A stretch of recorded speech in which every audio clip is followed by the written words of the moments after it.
And we're live. Hello, folks. We pop on a wee moment early. There's Joseph Smith saying, how do Joseph? How are you keeping? Hope you're doing well. Thanks very much for joining us. We're back on it. Sorry about we skipped our Sci-Fi Friday and Saturday things there, just because my throat was extremely bad, and I could barely talk basically. So I've got the honey on standby and some cough medicine tonight. Excuse me. Still not 100%, folks, so I hope you will forgive me. And I suppose me coughing and spluttering, we're getting a bit used to that anyway. We've all had a bit of a throat infection here for a wee, I don't know, a good couple of weeks now, I think. But and we've sort of been catching it in a relay, I suppose. But we're feeling a wee bit better today anyway. At least we can talk properly. So thank you for joining me. And as I said, once everybody's sort of getting settled there for 9 o'clock, GMT +1, we can have a wee look at chapter 24 of Dune. Excuse me. So I'll keep the fluids going to try and keep the tickliness of the throat down. And this is quite a busy little chapter, you know. There's Brad saying, morning, guys. Morning, Brad. Thanks for joining us. Oh, thanks, everybody, for your kind messages, by the way, in regards to the throat and so on. It really is one of these things that I suppose whenever you're doing this, as long as you can point your face at a camera and talk, then you can keep going. But it's just whenever you're, a bit, I don't know, very crust. I don't know. What's the word I'm looking for? Flaky, I suppose. My throat has felt very flaky over the last week or so. And I've just been piling in cough sweets and drinking lots of honey. So there we go. I hope you can all hear me okay. I'm probably a wee bit quieter than I normally am. Excuse me. In fact, I'll tell you what, just before we get going, I will take some of this cough like this here. Let's see if that helps. There's Chris saying, Babs saying, evening, Doc.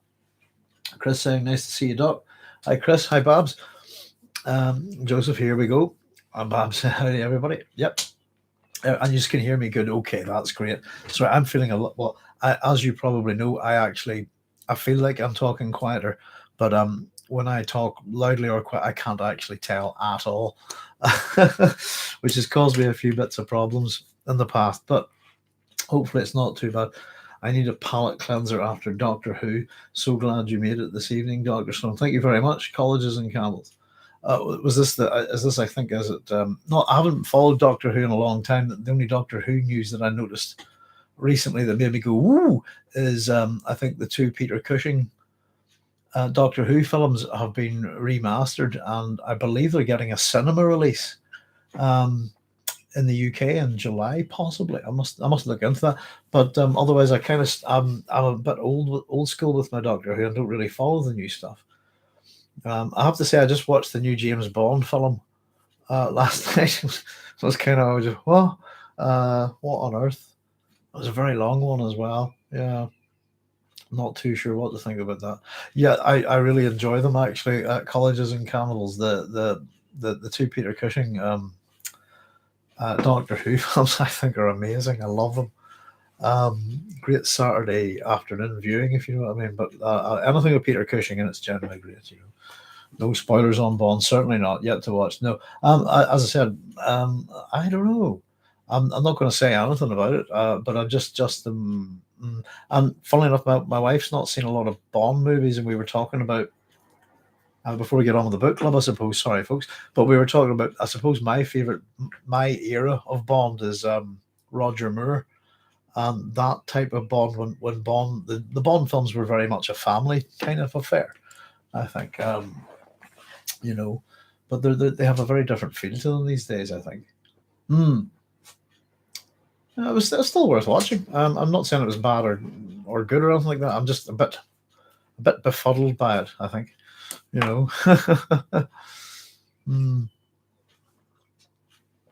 Connery, Cushing's assistants had dedication. Well, in those films, his assistants are Roy Oh, I got your joke. Sorry, I just got it there, colleges. Dedication. They did indeed. Roy Castle, I was about to say, and Bernard Cribbins. Really? Oh, you all right there, Bonnie? I've got a wee doggy down here. She's managed to land on a pillow.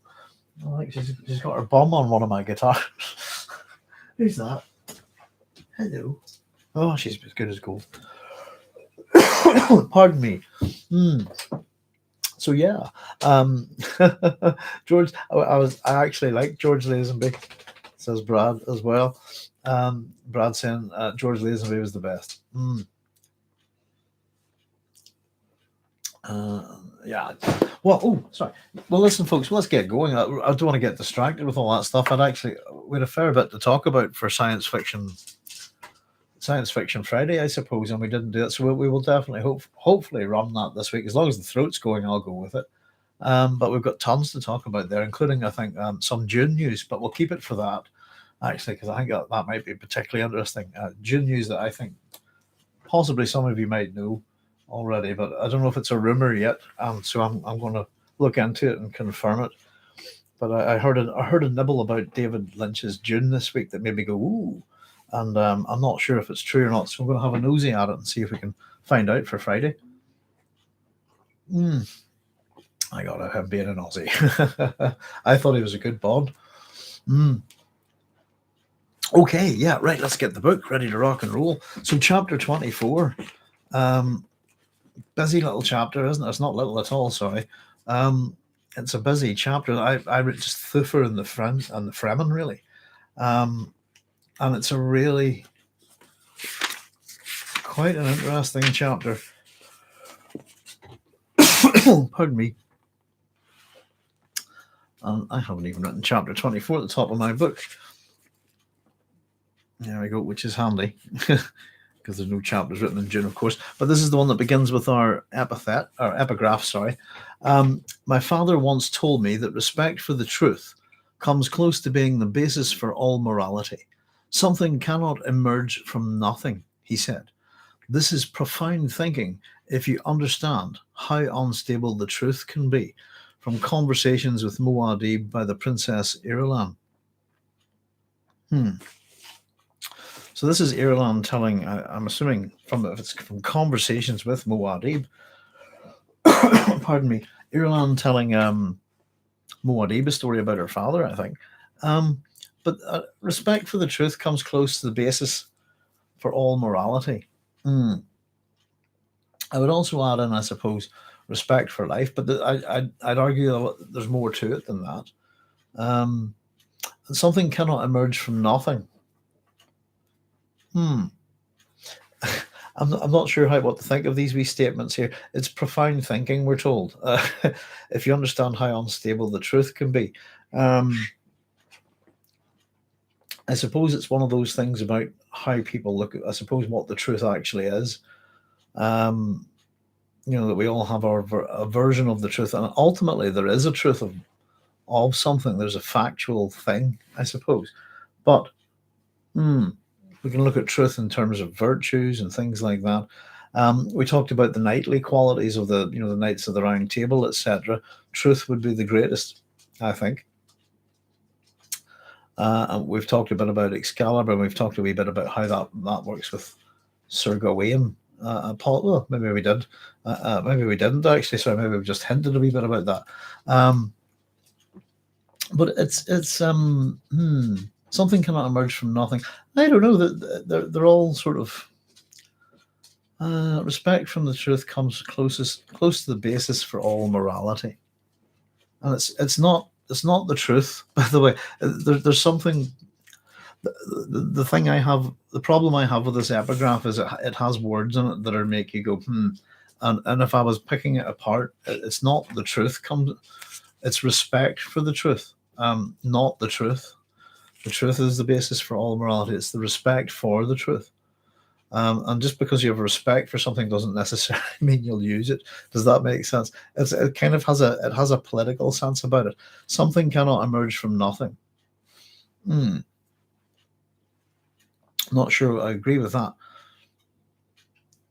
It's a tricky one, isn't it?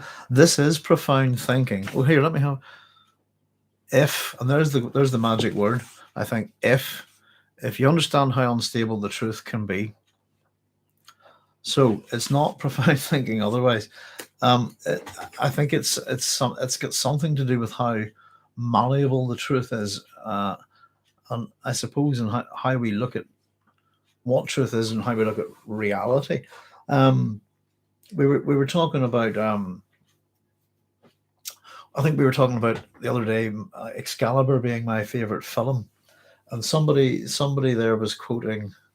Somebody quoted me, "Are you a dream, Merlin?" Wasn't that it? Was it you, colleges, possibly, or maybe Brad? I'm not sure. Um, hmm. There's a speech in Excalibur about the truth, and it's to do with when all the knights of the Round Table are, they're kind of doing their thing, if you see what I mean, and holding court, if you like. And Arthur asks Merlin, "What's the greatest quality of knighthood?" And it's the response that Merlin gives is superb, and it's very interesting. What he tries to dodge the question, basically, I suppose, and if you can wonder why, it's probably because each of the knights possess various qualities. To possibly pick any one of them would be to suggest that knight or this knight, if you see what I mean. Um, and he tries to suggest that they all blend together, like the metals that you use to make a good sword, this kind of thing. But Arthur basically picks him up on it and goes, "No, no trick questions, none of this. Which one is it?" And rather begrudgingly, Merlin goes, "Okay, if you want to know, it's truth." And what he says is that because when a man was it because when a man lies, he murders some small part of the world. Excuse me. And if you get that sense of what Merlin's talking about there, I think it's a very, very true statement in that sense.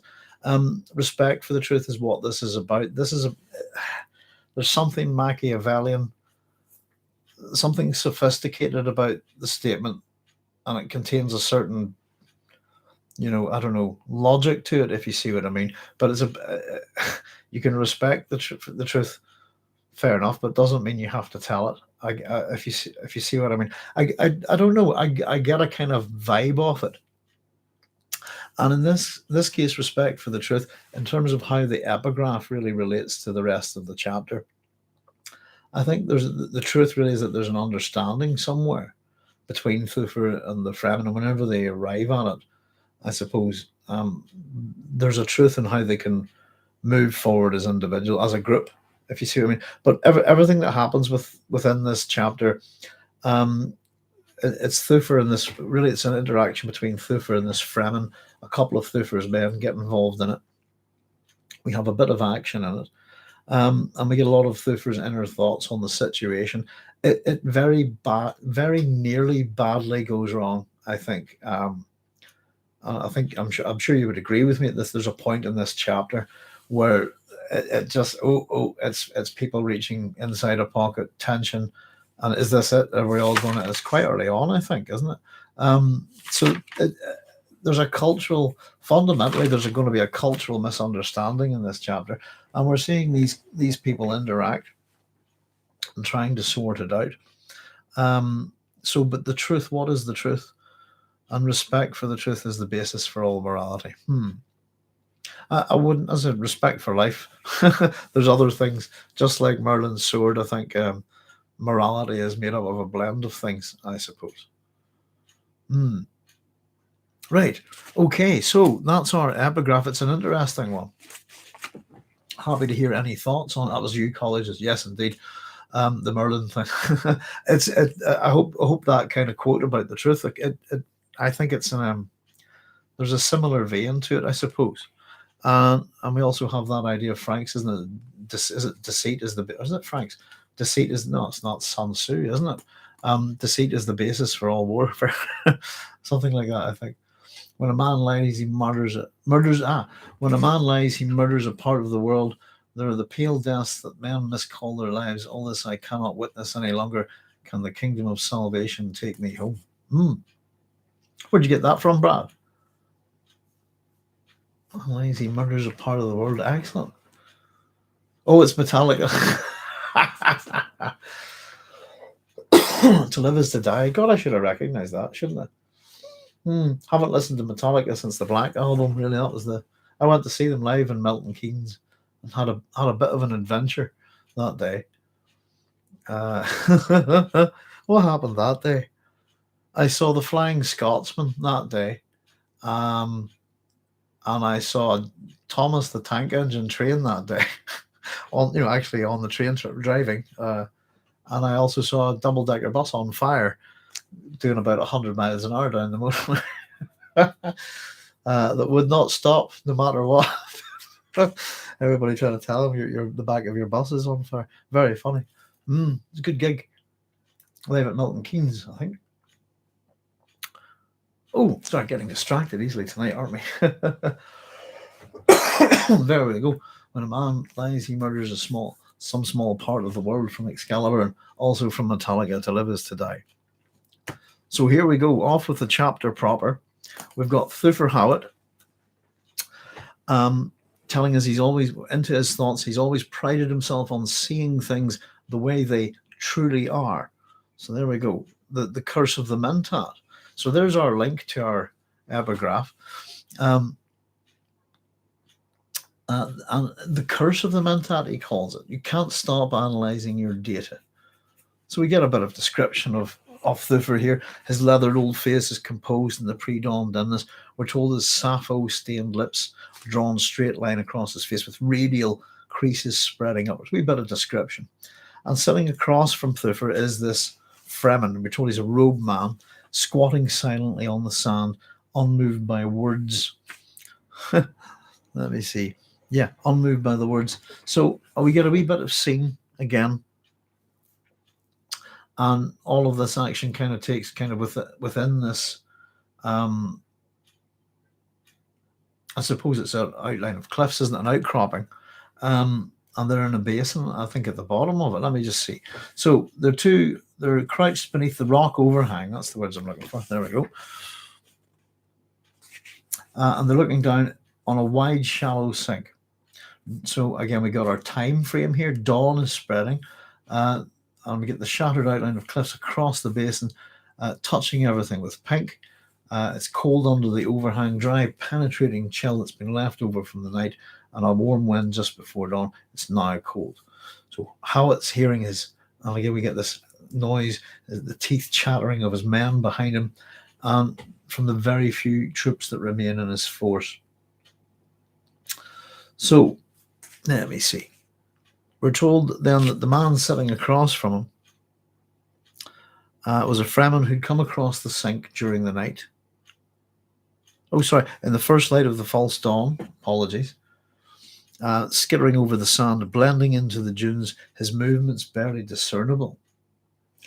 And we sort of enter however these people have actually met and greeted each other. I suppose the interesting thing is that we don't see that. We're going to go into an interaction between Thufir Hawat and this unnamed Fremen, sorry. And it is going to be there's going to be a cultural and linguistic misunderstandings here, sorry. And it takes a wee while to sort of get going, and then we get quite a fair bit of dialogue going between these two, focused around the wounded men and water, and the needs of the tribe, this kind of thing. And Thufir's just not getting it. His Mentat mind's working at it. Excuse me. So interestingly enough, because of those conflicts within cultural misunderstandings, if you like, and it's a point that Frank likes to point out throughout Dune, that people should have I suppose tolerance, respect, understanding when you meet someone from a new culture. It's good. It's good way to. We should be careful how we behave. It's because there are bound to be misunderstandings, if you see what I mean. And I think it's interesting that we didn't get to see a greeting, if you like, how this Fremen met Thufir, how they greeted each other, how they reacted when they first saw each other, because that might have been another way of giving us a bit of insight into Fremen culture and interaction. I just thought greetings tell you, how you say hello to somebody tells you quite a lot about their, I suppose, people and their culture. It's interesting. So his men, teeth chattering behind him. Excuse me. So this Fremen's drawing a map on the sand, and it's kind of like a bowl with an arrow spilling out of it. And he tells them that there are many Harkonnen patrols, and he points up to the cliffs where Hawat and his men had descended. Hawat nods yes. Many patrols, yes. So we're going to get a little bit of reportage, etc. And here we go. We start getting Thufir's thoughts on this. Hawat nodded many patrols, yes, in his thoughts there. Still, he did not know what this Fremen wanted, and this rankled Mentat training was supposed to give him, the man, the power to see motives. So he's not able to get this Fremen guy, whatever it is, and whatever's happened up until this point. They're sort of showing their tactical situation. They're talking mutual strategy, if you like. But they're looking for. I suppose he's looking for common ground with the Fremen, trying to sort of take the relationship further and get something to their mutual advantage. But he doesn't really know how to go about it. It's a cultural impasse almost, and it's bothering him. So he can't figure out this guy, what motivates this Fremen, which is quite interesting, I suppose. So he's feeling a wee bit sorry for himself, clearly.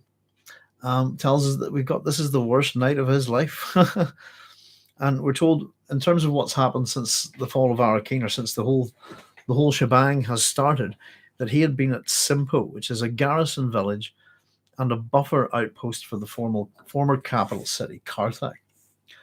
When the reports of the attack began arriving, at first he thought it's a raid. The Harkonnens are testing. So we get a wee bit of his reportage, if you like. It's how things have gone, what's arrived on Arrakis. I think this wee bit's quite interesting. So his first thoughts here are, it's a small raid. The Harkonnens are testing our defenses, and that to him would make sense. It's kind of what Thufir and Leto did, isn't it, to the Baron on Gidi Prime. This kind of thing is a part of how they fight with Canley, I suppose. And then we have the but. We talk about the buts, don't we? Buts and yet. The word but and the word yet often are good fun in Dune. But report followed report, faster and faster. So we get a report of, I suppose, manpower here. We have 2 legions at Carthage, 5 legions, which is 50 brigades, at the Duke's base in Arrakis, 1 legion at Arsant, 2 battle groups at Splintered Rock, and then the reports become more detailed. There are Imperial Sardaukar amongst the attackers, possibly 2 legions. We know there's 1. Knew which weight of arms to send where precisely, and they had superb intelligence. So quite a list of the amount of troops on this planet, etc., where they've been sent, and they've been used strategically well. The right number of men seem to have been sent precisely to the right place at each of these key locations, and precision, superb intelligence. Of course, the traitor, Yuri.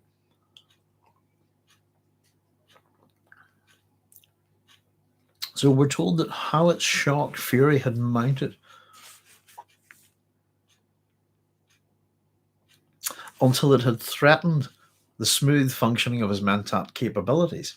The size of the attack struck his mind like a physical blow. Pardon me. Now, we've talked about Thufir's Mentat abilities being impeded before. This wee bit is interesting. I want to talk to you in a wee second. I'm going to write it down here so I don't remember. I don't forget. But I want to talk to you briefly about Book 2 of the Iliad here, which is known as the Catalogue of Ships. So the whole it's been so shocking to him. It's threatened to impair the smooth functioning of his mentat abilities. And of course, there may be a certain sense of irony there. Maybe his mentat abilities are not that smooth and haven't been for a while. And maybe the fact that the size of the attack is struck him like a physical blow is also possibly a blow to his mentat abilities. So we're back in the now within the time zone, or time zone, within the time frame of the story. We're told that he's hiding beneath out this desert rock. He's nodding to himself. He pulls his torn and slashed tunic around him, and he's warding off cold shadows. And we get some more of his thoughts about the size of the attack. Now, let's have a wee look at this. So, he'd always expected their enemy. I'm just going to read this from the book. He'd always expected their enemy to hire an occasional lighter from the guild for probing raids. That was an ordinary enough gambit in this kind of house-to-house warfare. Lighters landed and took off on Arrakis regularly to transport the spice for House Atreides. Hawat had taken precautions against random raids by false spice lighters. For a full attack, they'd expected no more than 10 brigades. But there were more than 2,000 ships down on Arrakis at the last count. Not just lighters, but frigates, scouts, monitors, crushers, troop carriers, dump boxes, more than 100 brigades, 10 legions. Pardon me. Fair amount of stuff to read there. Now, I just wanted to put, we've talked about all sorts of stuff to do with the Trojan War. In fact, we've got tons of stuff that we've meant to have a wee point at. We've got a couple of things in this chapter. One of them is the hole in the wall, if you like, which is something to do with the Trojan War and the siege of Troy. But in particular, what we've got is a big list of everybody who's piled in to sort out Arrakis, if you like. Everybody who's landed on Arrakis. All the ships that have brought them. And for those of you who are unfamiliar with the Iliad, the Homeric epic, the Iliad, Book 2 of the Iliad is known as the Catalogue of Ships, and it's just a big it's a big list. It's quite it's kind of interesting to read, but it's also quite tedious. It's pretty much a list of every boat and who's on it, who's turned up for the fight, all the heroes, etc., and Achilles with X amount of ships and etc. from this, his myrmidons and all. So it's a big list of everybody and what they bring to the party, if you like. And I think this is a little bit of the same here. Actually, just reminded me on just all these ships and so on. Of course, Helen of Troy is also known as the face that launched 1,000 ships. So more than 2,000 ships on Arrakis. I think there's more than a bit of a suggestion there. Again, that overlay of the Trojan War. Here's all the ships. More than 2,000 ships on Arrakis. So I just thought, just reminded me. It's like a tiny. Thufir's thought processes here of cataloguing what's arrived on Arrakis is very much like the catalogue of ships in the Iliad. I thought, it's one of those things. Whenever if you're rereading the Iliad, it's kind of chapter 2 is a kind of a. Should I, should I just get on with it? It's maybe, but it's definitely worth having a look at. So more than 2,000 ships and the cost. So we're getting a recap of basically the Imperial and Harkonnen forces on Arrakis, and now we're going to get his how should we put it, his smooth functioning mentat abilities. We're going to run us through some of this stuff, how much it costs basically in terms of revenue. More than 100 brigades, 10 legions, all of these ships, the entire spice income of Arrakis for 50 years might cover the cost of such a venture. It might. I got that word there twice. And of course, I underestimated what the Baron was willing to spend in attacking us. Hawat thought, I failed my duke. And then there was the matter of the traitor. So he's I suppose if we remember about what is it that impairs a mentat, he's got a sense of failure here. I suppose. I failed my joke. There is already an impairment in his data, if you see what I mean. His data is not correct. Garbage in, garbage out, if you know that expression in computing. And he's still running on the assumption that there was a traitor, correct, but it was Yui. And he absolutely believes it was Jessica. So we're going to get some of his vengeful thoughts here. matter of the traitor. I will live, and personal here, I will live long enough to see her strangled, he thought. I should have killed that Bene Gesserit witch when I had the chance. There's no doubt in my mind who had betrayed them. The Lady Jessica. She fitted all the facts available. There we go. We are told that, I suppose, aren't we told at some point that doubt is meant to be a part of that mentat process? That they should factor in doubt, and I think that they should factor in that they don't know everything, because you can't possibly know everything, you know. Love Metallica, says Joseph Smith. Yeah, I really like them too. I don't know. I'm kind of the opinion that heavy metal and good rock music kind of died in the mid to late 90s. Something happened. I don't know. Some good stuff about it these days. Oh, I want to see Metallica, Joseph, with the band I've seen live the most is Faith No More, and they were doing support that day. And I was just happened to be, got to see. So I've seen Faith No More loads for some reason, but I've only actually went to see Faith No More once. Actually, I've seen them live at the Brixton Academy, but that was the only time I actually bought a ticket to go see them, if you see what I mean. And I've managed to catch Faith No More as either a support or second act or something 3 times for some reason. Black Album's on as a no-go for me. Caffeine's awesome. It is indeed. Oh, it's one of them ones, Brad, sort of when I was back in school, I suppose, trying to learn how to play guitar as a teenager. There's some nice picky stuff on it, you know. But yeah, I used to quite like a lot of kind of music. My musical taste would be all over the place, you know. But yeah, they're lyrically not always the best. But I just thought they've gone a bit, I don't know. After that, I don't know, changed the way I listen to music, I suppose. But yeah, just that's not the sort of stuff you get paid to play a lot of. You fat bastards. What am I thinking on?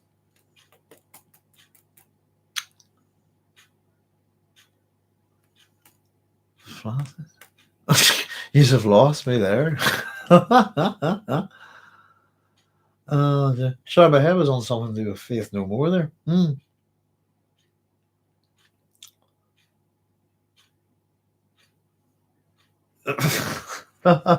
Oh dear, I'll tell you what, I've lost the track of that one. I really have. I'll run on. You can maybe help me out. One word questions. Where are we? Okie dokie. Alexis Sale, who's... Oh, I know. Aye. Fat bastard. Aye. He's been on around. Alexis Sale. Is that who you mean? Comedian from the Young Ones. Ah, you fat bastard. Oh, dear. I watched the Young Ones again not too long ago. I really, really enjoyed it. Really enjoyed it. Far too much. Right. So where are we? We're getting distracted easily tonight. That's terrible. Matter of the traitor. I want to live long enough to see her strangled. And this is, of course, Jessica, not Yui. Should have killed this Bene Gesserit witch when I had the chance. And there's that term again, Bene Gesserit witch. No doubt in his mind, Lady Jessica had betrayed them. She fitted all the facts available. So I've put impaired. There's no doubt in his mind. I put next to that statement, it's impaired, I think. Lady Jessica betrayed him? No. Not true. And the Bene Gesserit witch, again, we've talked about. There seems to be an inherent kind of prejudice here with Thufir, possibly most of the men on Leto's staff. So even prejudice would impair his thinking, wouldn't it? So here we have. Let's have a chat with this Fremen guy. So the Fremen says, "Your man Gurney Halleck and part of his force are safe with our smuggler friends." Aha, good. So Gurney will get off this hell planet. So we get a bit of information. Gurney Halleck is safe, and he's with the smugglers, right? With the smuggler, your smuggler friends, is that how he puts it? Oh, with our smuggler friends. Sorry, yes. So they're with our smuggler friends, and that's something positive for Thufir. Good. We're not all gone.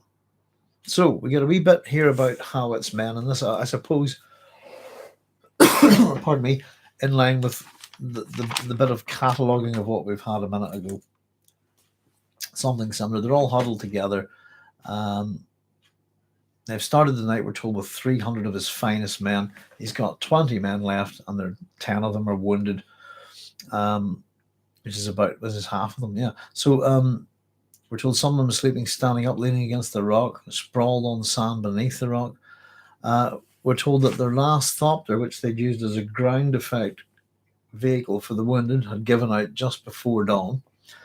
They've cut it up with las guns, hid the pieces, and then worked their way down to this hiding place in the basin. So we've got a sense of how everybody's arrived here, roughly. And in terms of where they're at, the location, Thufir thinks he's a rough idea of where they're at, and they're approximately 200 kilometers southeast of Arrakis. The main travel ways between the Shield Wall and the Siege communities are somewhere to the south of them. And again, we're back in and now, and we get to have a look at this Fremen. Oh, for goodness sake. Right, got you. Chris, context, I know what you mean now. Goodness.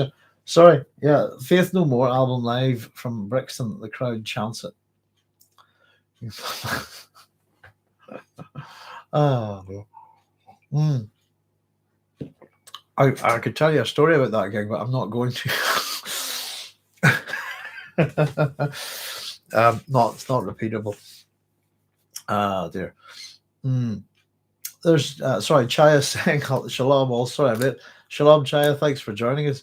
And there's Souppot saying hi, Chaya. Yeah. I must have a listen. I think. Do I still have? I think I might have it. Was Epic on cassette somewhere up there? But I do like Faith No More. Are they still going? I wonder. Primus suck. I don't know. Winona's got a big brown beaver. That's a great song. I have to say. Primus are pretty famous for doing the theme music to South Park, aren't they? And the bass player is good. What's his name? Is it Les Claypool? Is that it? He's very good. Very good bass player. Right, back to. Sorry, we're getting a wee bit distracted tonight, Chad. We're just having a bit of we keep drifting off a wee bit, but we're coming back all the time. It's just one of those things. Now, so where are we at? We're just at the point where within the chapter where the Fremen's about to have a chat with Thufir. We're getting a description of the Fremen. Where are we? So he throws back his hood and stillsuit cap, and he has sandy hair and a beard. We're told his hair is combed straight back, and he's a high, thin forehead. He has the unreadable total blue eyes of the spice diet. His beard and mustache are stained at one side of the mouth, and his hair is matted by pressure. And we're told that the looping catch tube from his nose plugs. Did I read that right? Let me just see. My dodgy notes. His hair matted there by pressure of the looping catch tube from his nose plugs. So he removes his nose plugs and readjusts them and rubs at the scar beside his nose. So this is one of the. We'll find out a little bit more about these. I suppose the irritation marks from wearing this stillsuit, and we get some advice from this Fremen. I don't think we don't get his name, do we? I think they might get it later from Stilgar, possibly. Um, so here's his advice for their situation at the moment. If you cross the sink here this night, you must not use shields. There is a break in the wall. He turned on his heels and pointed south. There. And it is open sand down to the erg. Shields will attract a. He hesitated.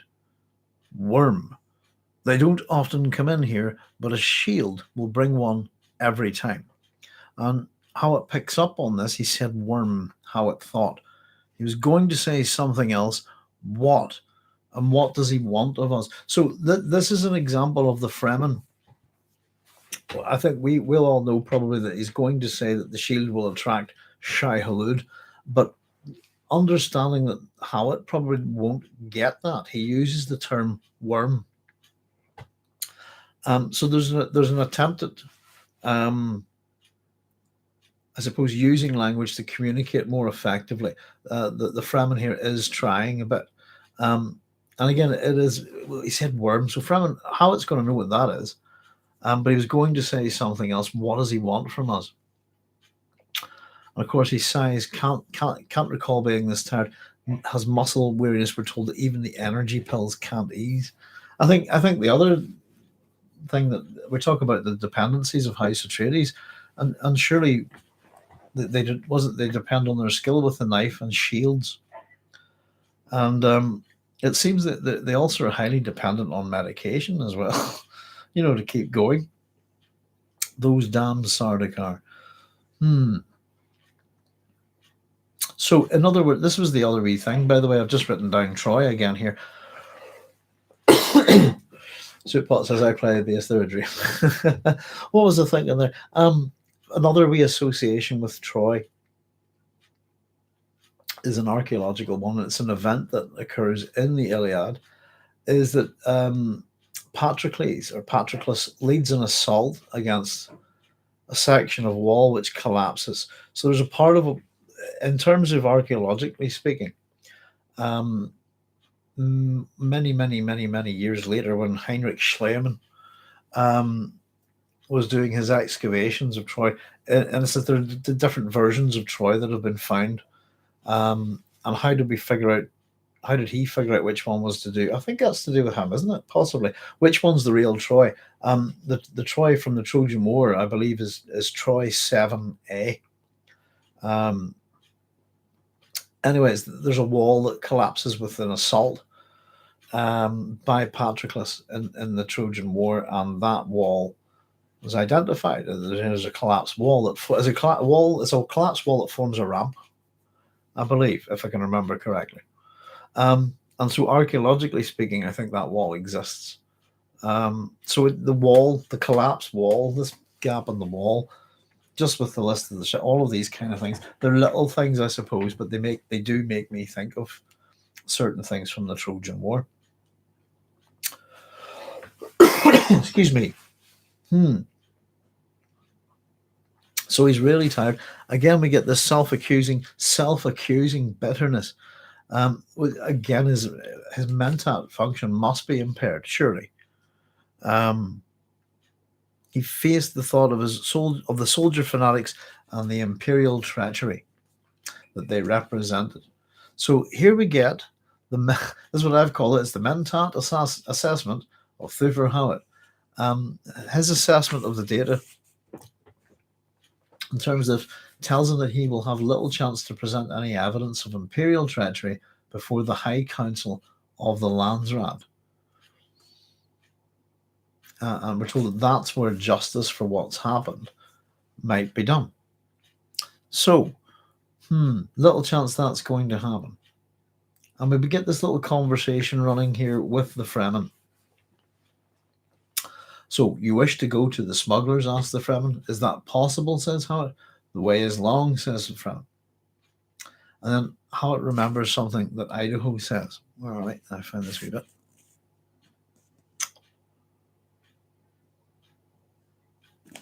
Oh, yes, there it is. Fremen don't like to say no, Idaho had told him once. So, can your people help my wounded? Here's where we start to get this problem. And I suppose that the Fremen's response is a bit matter of fact, isn't it? They are wounded.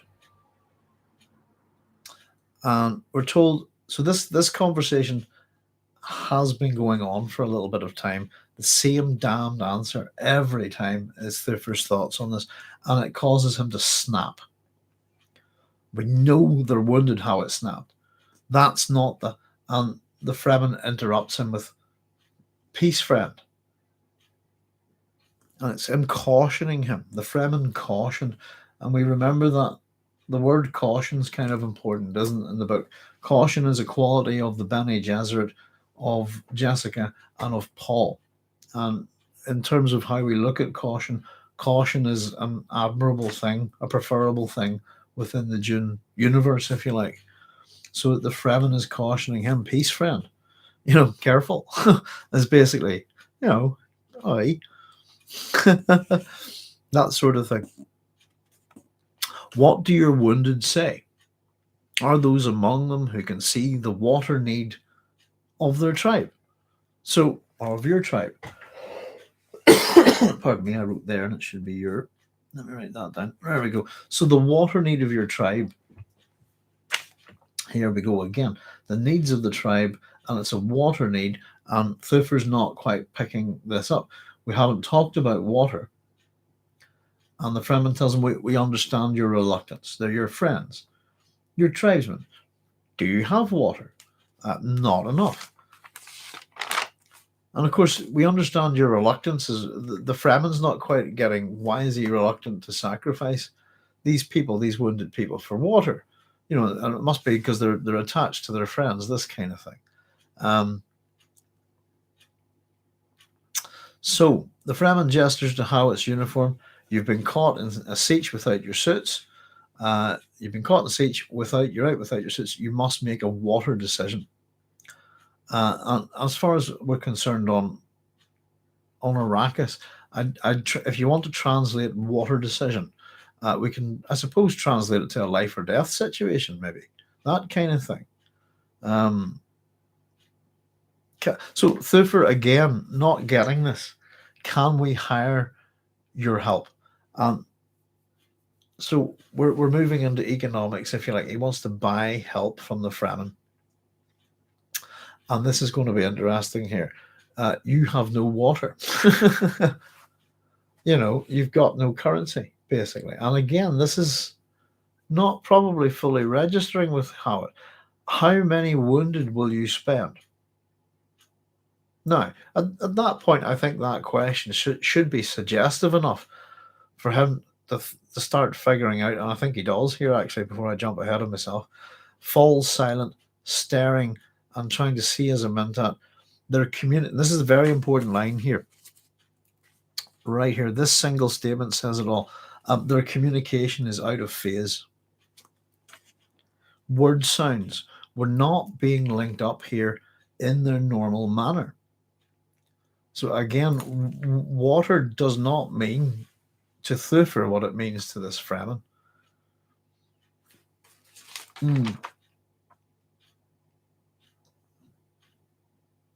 Water need of your tribe. We haven't talked about water. We don't have enough water. And again, it's right over Thufir's head here, isn't it? So there's a cultural and a linguistic misunderstanding. I don't know. There's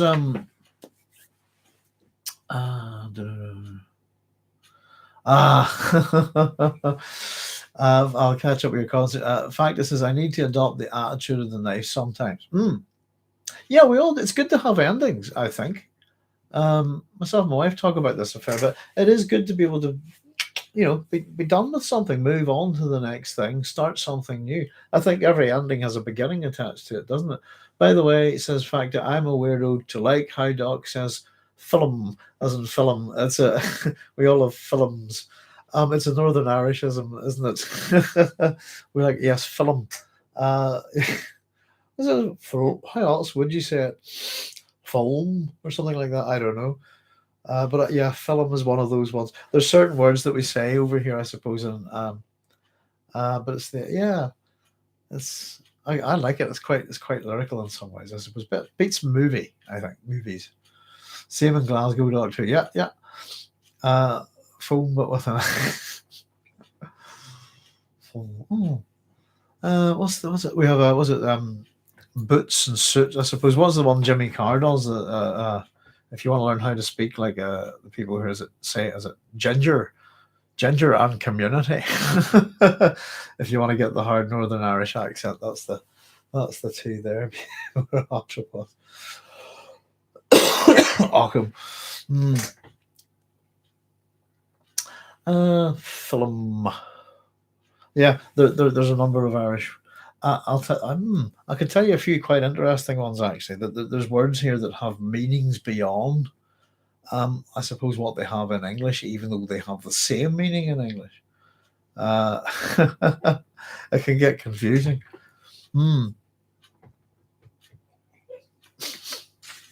Gesundheit.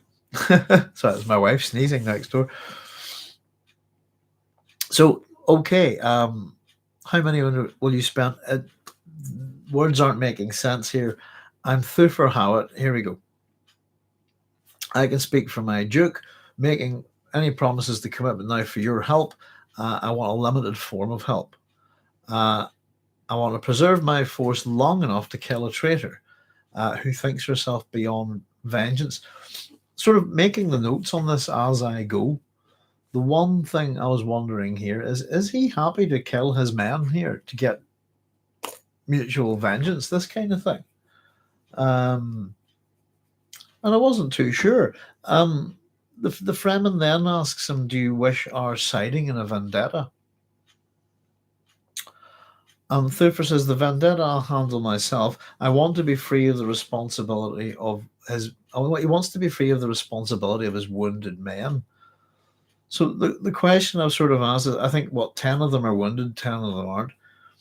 I believe. He's got 20 men and half of them are wounded.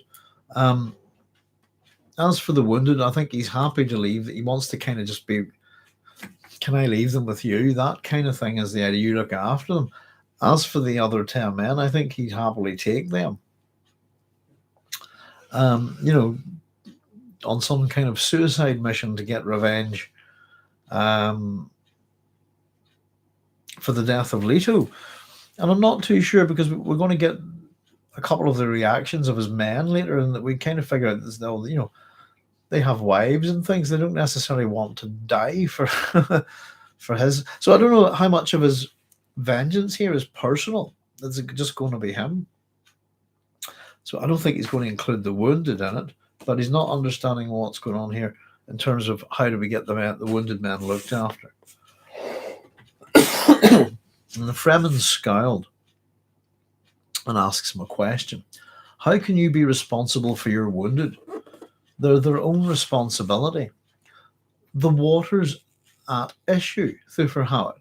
Another really important statement there. Let me just see how he says it there. Yeah, the water's at issue, Thufir Hawat. Would you have me take that decision away from you? And again, it's a water issue, not getting it. And at this point, here we go. This is where our cultural misunderstanding. Oh, I meant to talk about something there very quickly. I'll bring it in. I'll just write it down. This is where our cultural misunderstanding almost creates a real problem. The Fremen has a hand move, something concealed beneath his robe. Hawat's tense betrayal is a weapon. And it's all it could go. And the Fremen preempts this. He's already told them to be, chill out once. The man put a hand to a weapon concealed beneath his robe, is what we're told by the narrator. Hawat tensed, wondering, is this betrayal here? What do you fear? The Fremen demanded. I think the Fremen can sense something here. And of course, these people and their disconcerting directness, Hawat spoke cautiously. Caution, good thing. There's a price on my head. The Fremen removed his hand from his weapon. You think we have the Byzantine corruption? You don't know us. The Harkonnens have not enough water to buy the smallest child among us. So, first of all, Let me see.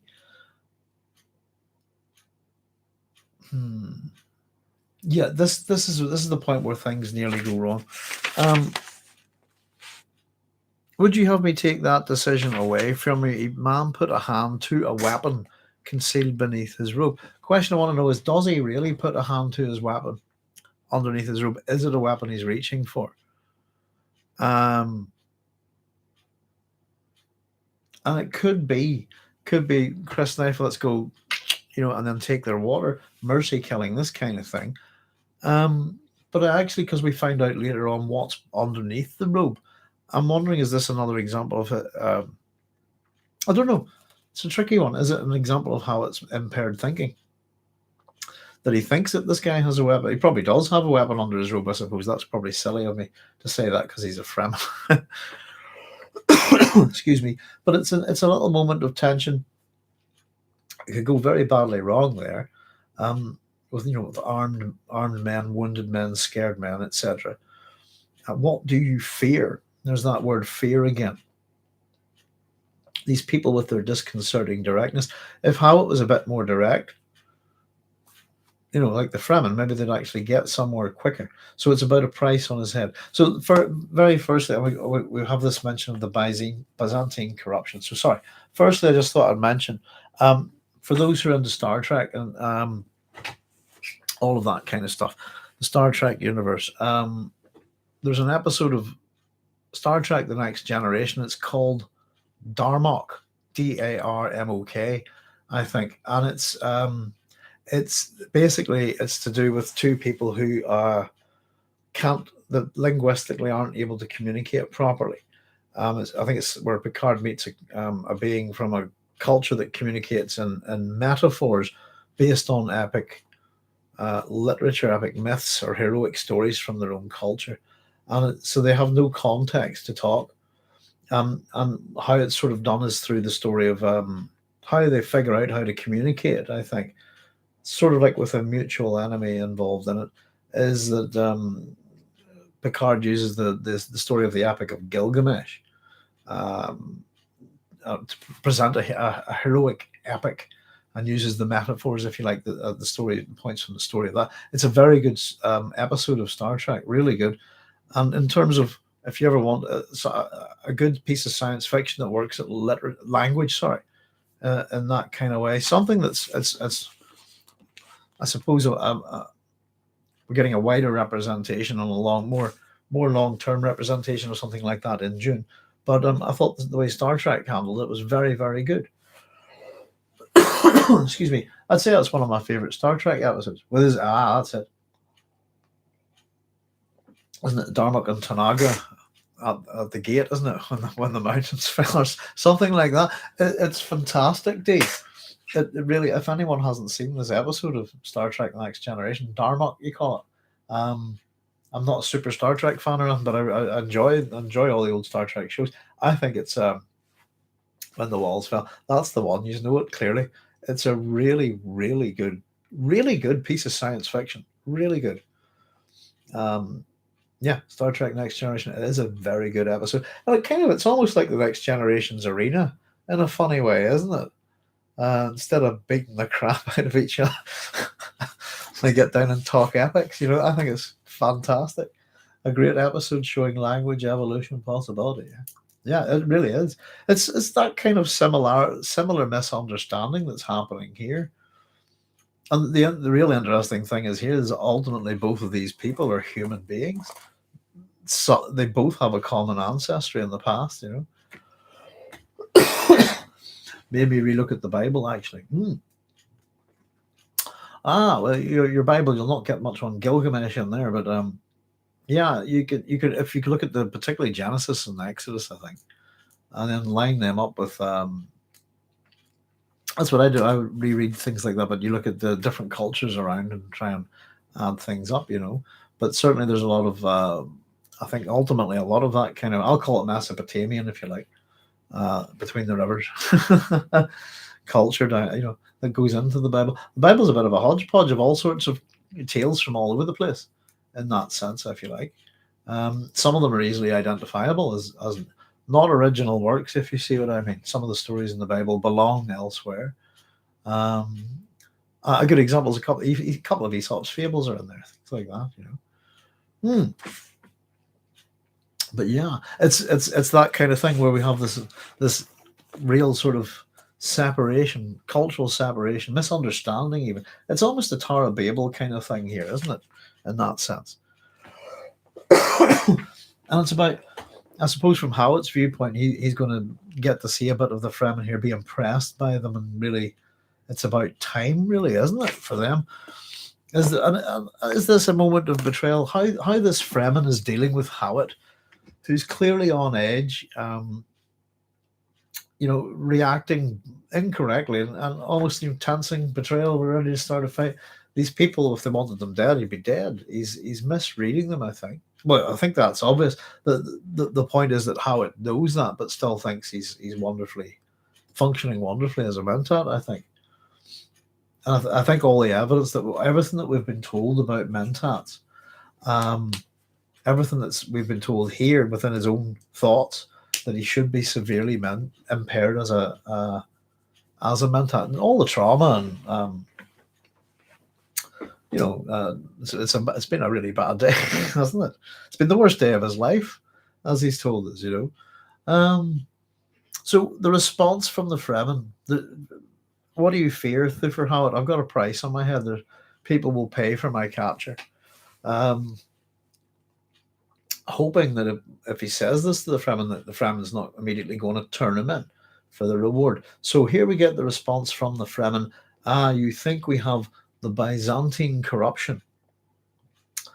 So I don't know if you, Darmok and Jalad on the ocean think, oh, yes, indeed. Makes me want to watch it again, actually. I've got most of them downstairs. I think I've lost the first series, but they're all on Netflix and stuff these days. Darmok and Jalad on the ocean together. It's a great episode. I'm trying to remember the name of the actor who plays the other captain. It's Paul something, isn't it? Is it? Oh, hang on. Running cap. Paul Win. Is it Paul Winfield? Something like that, I think. Any Star Trek fans might know. I'm so bad. Hang on. I keep forgetting I've got the internet at my Darmok. Let's have a look. Oh, what do we call this actor? Paul Winfield. I like my memory. There you go. Paul Winfield, indeed. That was a good one. That was a good wee bit of recall going on there. I was opening cabinets in my head there. So, Byzantine corruption.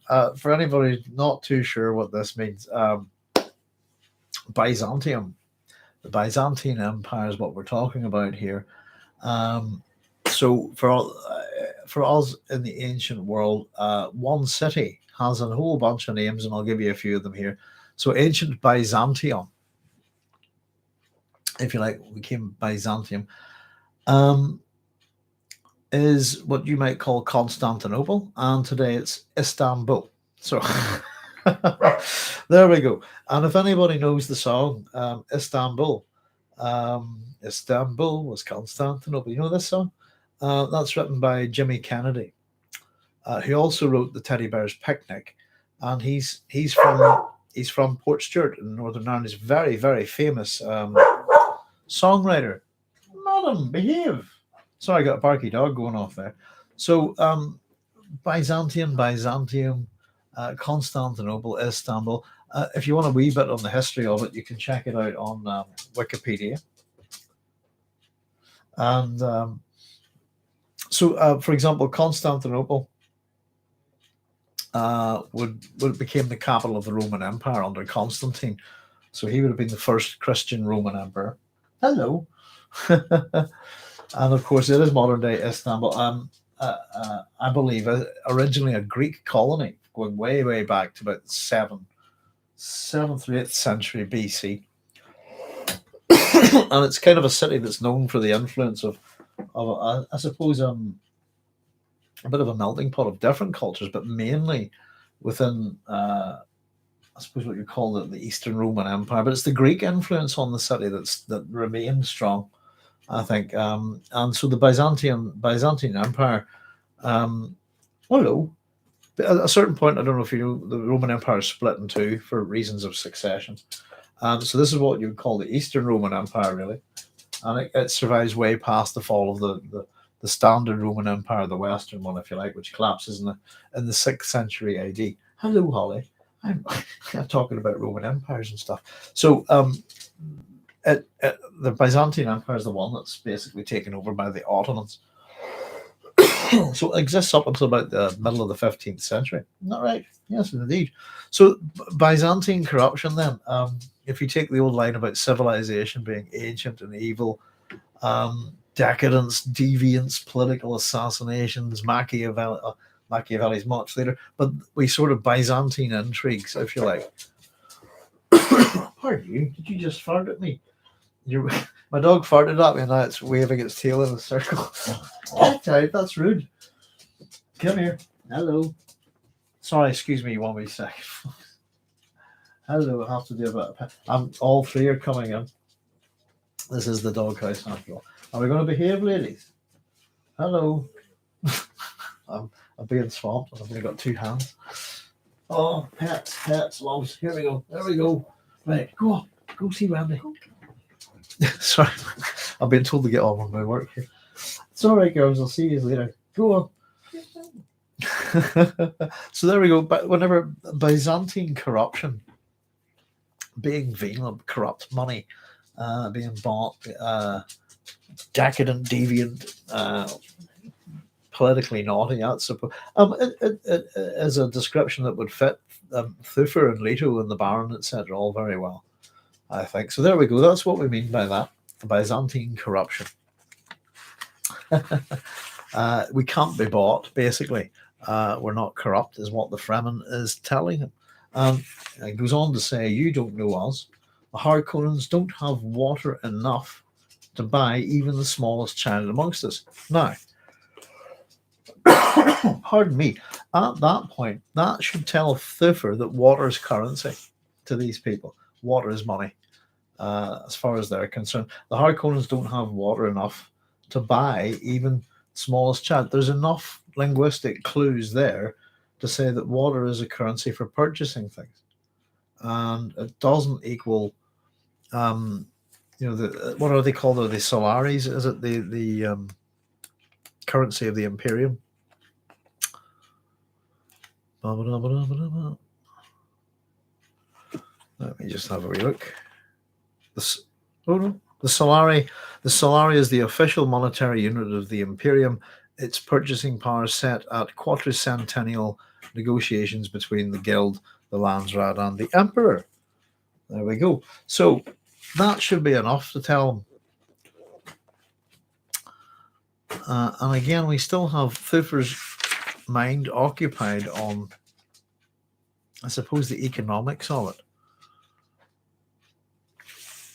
Let me just see. I've jumped ahead of myself a wee bit. There we go. And in relation to that, they don't have water enough to buy the smallest child amongst us, but they had the price of the Guild passage for more than 2,000 fighting ships. So there is a sort of, Thufir has made some kind of connection there in terms of economics, I would say. And the size of that price still staggered him. In other words, I think, again, it's still impairing his mentat function, you know. That's nobody's business but the Turks factor. I can tell you something, actually. I want to do a habit here. There's a festival in Northern Ireland called the Red Sails Festival. And it's up on Portrush, on the north coast, near the Giant's Causeway. And Red Sails in the Sunset's another Jimmy Kennedy song. So it's a kind of a festival that combines music with fun activities for kids and stuff like that.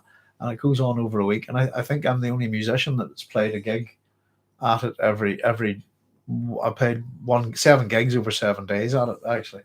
But a long time ago, I did some design for them and did their logos and programs and stuff as a bit of to help them out for no price at all.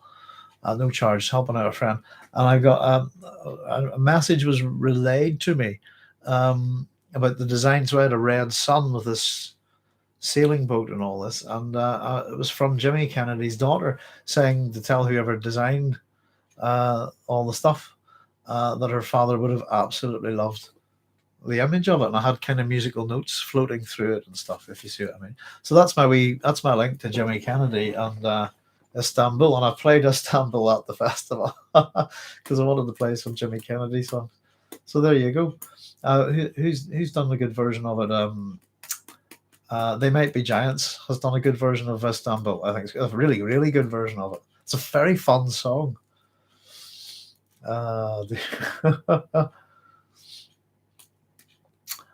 That's it. If Thufir had spent the whole move studying and learning about Dune and on the Fremen, shouldn't he be a little quicker on the uptake? It speaks poorly about Hawat and his research prep. I don't know. I agree with you there, D. I think Thufir's ignorance is one of the. I don't know. It's a failure of the character. I think this character should be much more better informed. I think. At the same time, I don't know. Yeah. And maybe it is just, again, we told about how he's failed House Atreides again. Is it just age? I think there have to be human limitations. I suppose. Even mentats get old. Wonder how you collect your pension in the Dune universe.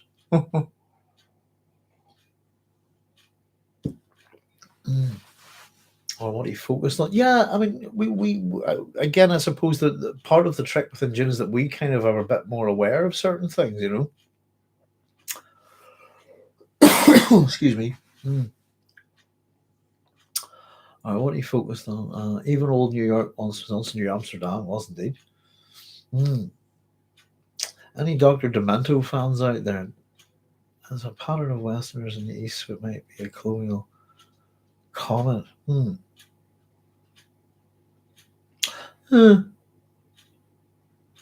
Get it in space, your pension. Dr. Demento, is that? That rings a bell. Demento.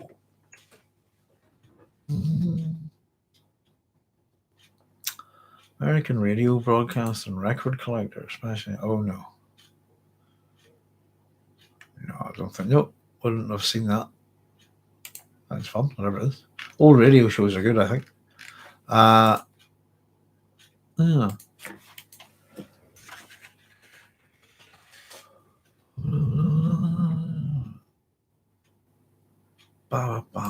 There we go. Dr. Dementia was a long time ago. I'll tell you what I have been listening to, guys, the other day. There's some Captain Kremen on YouTube, much to my delight, and I was listening to I think it was like a 50-minute one from one of the albums, LPs, and it was, if you listen very carefully, it was incredibly rude, and I'm amazed at what he got away with back then. It's very funny. A science fiction radio show from Radio London, way back. I think it's the 70s or 80s, something like that.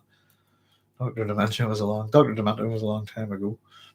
That's not something I've caught before. No, I have to say. Fits the pattern of Westerners and East, so it might be a colonial comment on. That's. I'm going back to your comment, D, on Thufir, etc. Radio show, yeah. It's where all the parody songs I know were broadcast. So shocking. There's a reason for the writing of Istanbul. The song has a history, but I'm not too sure. Must have a look at it. But I was always quite. I didn't know much about. So I got involved with the festival. Actually, I didn't know much about Jimmy Kennedy. I'd love to go to Istanbul. Wouldn't that be a place to see? Yeah, all these Greek cities. I was trying to look up that. What's the? There you are. What is that? Is it the Hagia Sophia? Is the big? Where's that?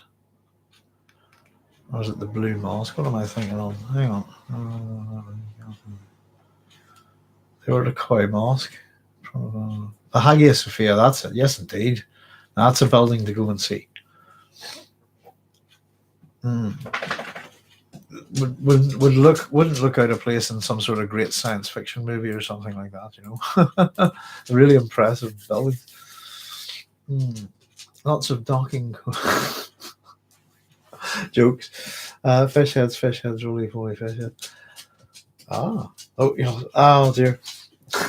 If anybody doesn't know Kenny Everett, by the way, he was way ahead of his time over here. He pirate radio, etc., radio DJ.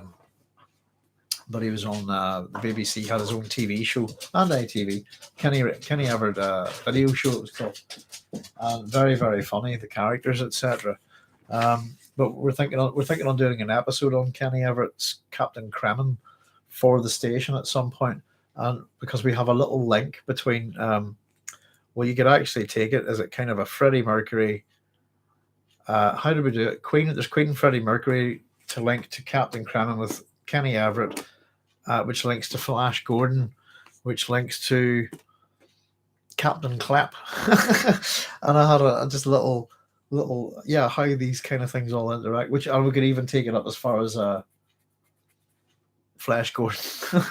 But Captain Kremen's brilliant. I love it. And I was just, in terms of listening to it the other day, you know how things age. It's still really funny. I have to say. I think Kenny Everett just kept getting fired by people and going from job to job, didn't he? Right, where are we? So yeah, the economics of it, I suppose, and the price of this whole venture, I think, isn't as Thufir put it. That kind of also fits. You're talking about that pattern of Westerners in the East, so it might be the colonial comment that you're talking about, the whole calling it a venture. It's all about East India Company and some of that sort of stuff, isn't it? So their commonality, how it says, let's see. We both fight Harkonnens. This is their mutual, what they have in common. Should we not share the problems and ways of meeting the battle issue? So again, I'd say that Hawat probably sees his men as being combat ineffective. If half of his men are wounded, anything involved moving or including these wounded men is just going to get them probably killed. This kind of thing. So he's still looking for some way for the men to be taken care of, as in not that, but actually taken care of. Looked after their wounds, etc. Taken care of. That was the wrong choice of words, wasn't it? That could have happened here, couldn't it? Can you take care of my men? And the Fremen went, certainly, and just killed them all. So we are sharing, says the Fremen. And again, remember, the Fremen are cautious here. I think this is. I think they're cautious in how they talk too. They want to be getting going, but there is a level of calm, I think, about this Fremen for a bit, and then he seems to get quite excited about killing Sardaukar. So we've seen you fight Harkonnens. You guys are good. Times past, we've appreciated your arm beside me. And how it will say where my arm may help you. So where can I mutually help you so that you can help my men? And the Fremen again says, who knows? Pardon me. Oh, I think my coffee's going cold. Has indeed. Let me put that down and get some juice. There we go. Always got to watch your precious fluids. That's it. Now, here we go. Let's see where we get to. Sorry about that, folks. So we are sharing. You've seen you fight Harkonnens. You're good. Say where my arm may help you, says Hawat. Who knows, says the Fremen. The Harkonnen forces are everywhere, and you still have not made a water decision or put it to your men. And again, this is the thing that the Fremen keeps pushing, really, isn't it? It's you've got to make a water decision for the good of the tribe. So again, Thufir, be cautious. Okay, good. That's an appreciable good trait here. There's a thing here not understood. At last, yeah. Okay, well, he gets it. I'm missing something. It's just whatever it is. We're not going anywhere. We're not figuring this out. There's a water decision to be made. Water's got to do with currency. At the very least, he should have figured that out. So he asks directly, I suppose, will you show me the Arrakis way? Which is probably what he should have done the first. If he's figured out that his Fremen, that they prefer to speak directly, then that would be the best way to speak to him from the start. So, will you show me the Arrakis way? Stranger thinking, says the Fremen. Excuse me. Let me just get this wee bit to have a look at it in the text here. So, stranger thinking, the Fremen said, and there was a sneer in his tone. We'll get a bit of mutual sneering here. I think we've had some in the previous chapter as well. Stranger thinking, the Fremen said, there was a sneer in his tone. He pointed to the northwest across the cliff top. And here we go. Here's the Fremen's assessment of Thufir and his men from the previous night. We watched you guys go across the sand last night. You kept your entire force slip side of the Dune. It's bad, isn't it? Where are we? 28. Is it just a single word, isn't it? Bad. All right. Oh goodness, it's my handwriting that's so bad here. Yeah, you force on this, just bad. There you go. That's direct talk, isn't it? You have no still suits, no water. You will not last long. So there's an assessment. We've had Thufir's assessment on on can I ever get evidence of this out. We've had a little mental assessment from Thufir. Here's the Fremen's assessment to go sort of hand in hand of Thufir and his men. They're not very good in the ways of the desert. Bad. No still suits, no water. You're not going to last long. You're going to die. And the conversation I've just put, well, on we go with this conversation. And it's kind of almost, I don't know how to take the next wee line from Thufir, but it's just, the ways of Arrakis are not easy. The ways of Arrakis don't come easily, Hawat said. True, says the Fremen, but we've killed Harkonnens. What do you do with your own wounded? There we go. He's working the problem, isn't he? If you're teaching and you can't explain something to somebody in one way, you've got to figure out another way of saying it, and then you've got to figure out another way of saying it, and you've got to keep doing that and keep presenting the piece of information that you're trying to sort of pass on until someone gets it. That's kind of how it works, really, isn't it? You've got to just find different ways of expressing the same thing until you reach an understanding. So what do you do with your own wounded? That's a better question. Show me the Arrakis way. It's a bit vague. Does a man not know? Does a man not know when he's worth saving? Let's find this.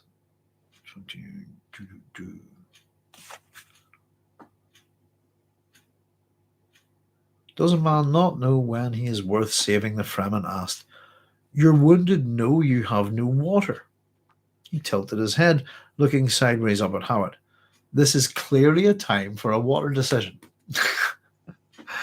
And we've had that before. Again, water is, you still not make a water decision previously.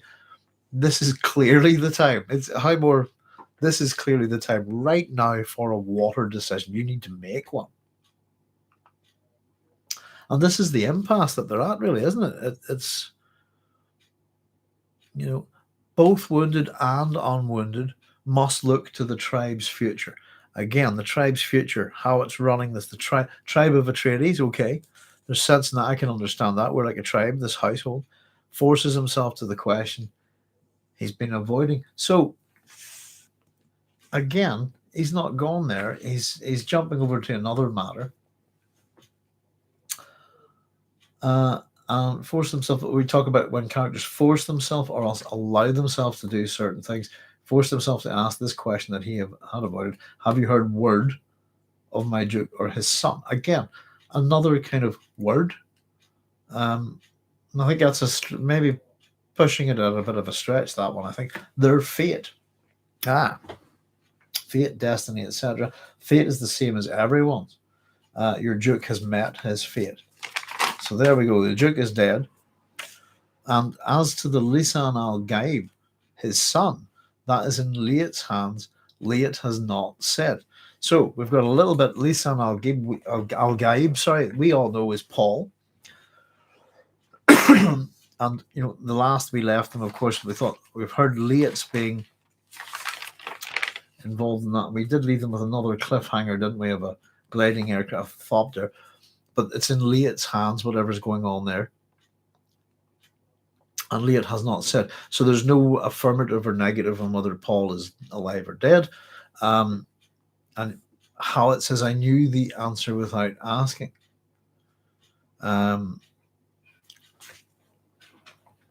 So that's a strange one, I think, because it's not an answer. Leto's dead. If that's what he means, I knew the answer without asking. Leto's dead. Okay, don't need to ask that. But in terms of what he's told about Paul, that's an ambiguity. As to the Lisan al-Gaib, his son, that's in Leit's hands. That's not he is dead or he is alive or he has met his fate. It's in someone else's hands and they haven't said. So it's an ambiguous statement. And it doesn't tell us if Paul's alive or dead. It's simply, we don't know. So that, I thought, might have given him a bit of hope, I thought. But he says, I knew the answer without asking. And technically, he didn't. If it's to do with Leto, he got an answer. But if it was to do with Paul, he didn't. So we're told his men are all awake now, and they've been listening, staring across the sand. There's a realization in their expressions that they're not ever going home to Caladan. And I thought, surely they would know that by now. And also now Arrakis is lost to them. So we get another question from Thufir. Have you heard of anything of Duncan, Idaho? And of course we know a wee bit. But we're told that he was in the Great House when the shield went down by the Fremen.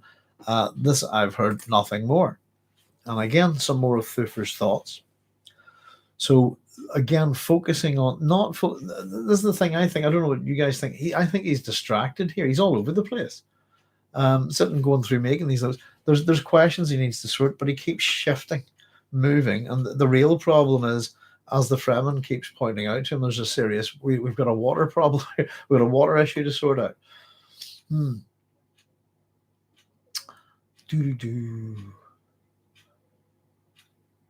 I've never seen roly poly fish drinking cappuccino.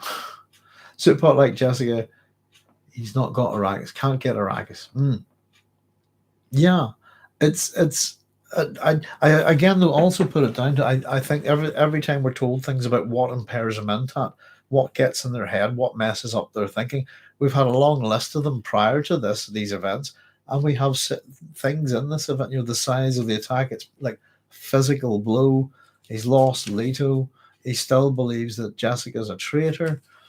All of these things should have his mind reeling. He doesn't have all the facts, And I'd say he's probably scared and sore, pain, Probably in shock, to be honest, wouldn't you?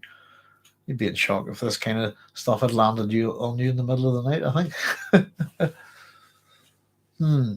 So we get a little bit more of this in relation to that Duncan, Idaho. So, last time we saw him, he was in the Great House when the shield went down. Heard nothing else. So that again, he's not dead or alive. It's an ambiguous answer. There's no real news at all. Just his last place when the shield went down. So Thufir's thoughts again go to Jessica rather than the situation we're dealing with now. The Fremen, his wounded men, and the water issue that seems to be quite important.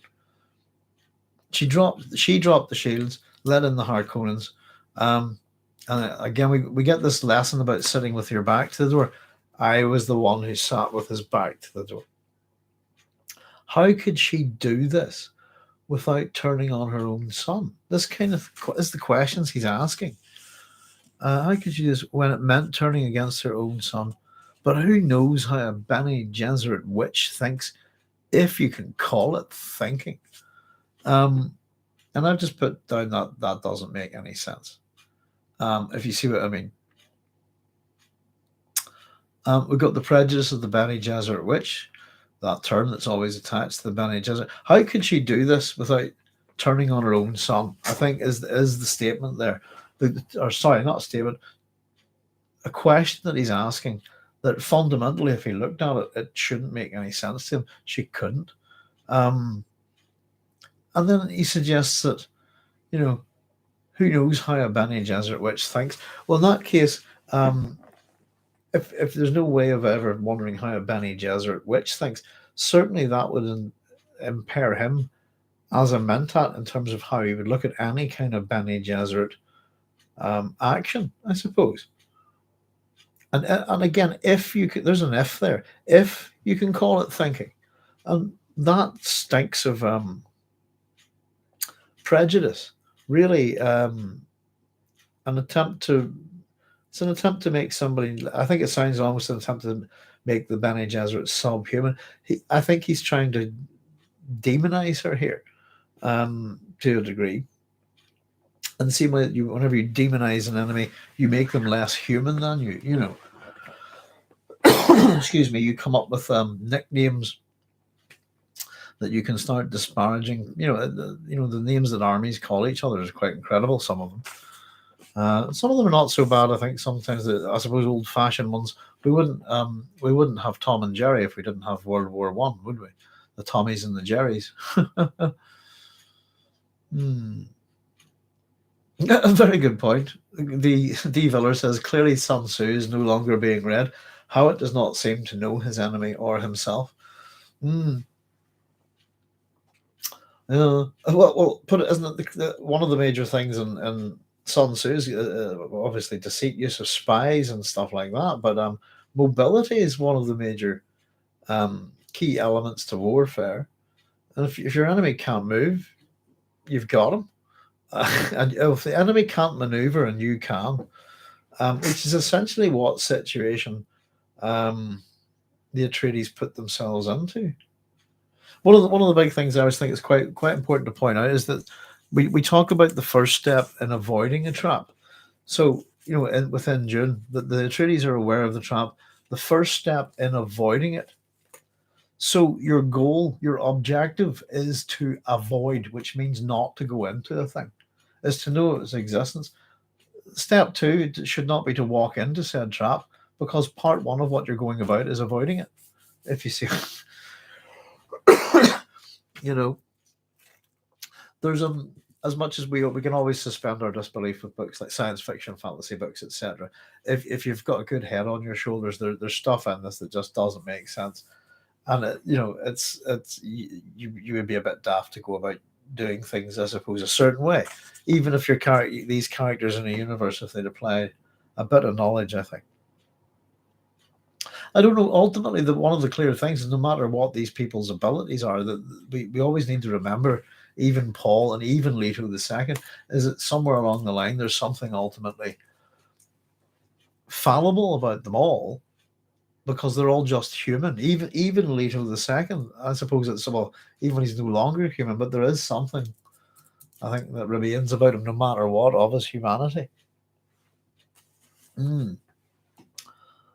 Let's see. So his thoughts come back here. We get a bit more of the conversation between Thufir and the Fremen. When will you hear about the boy? Well, we know little of anything coming out of Arrakis. Who knows? You've got ways of finding out, perhaps, and then we get a little bit of give and take here. So tell me,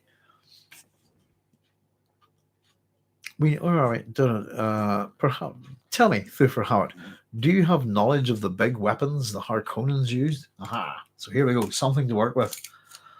Information. So Thufir's thoughts: artillery. Yeah, bitterly. Again, bitterness with him. Bitterly.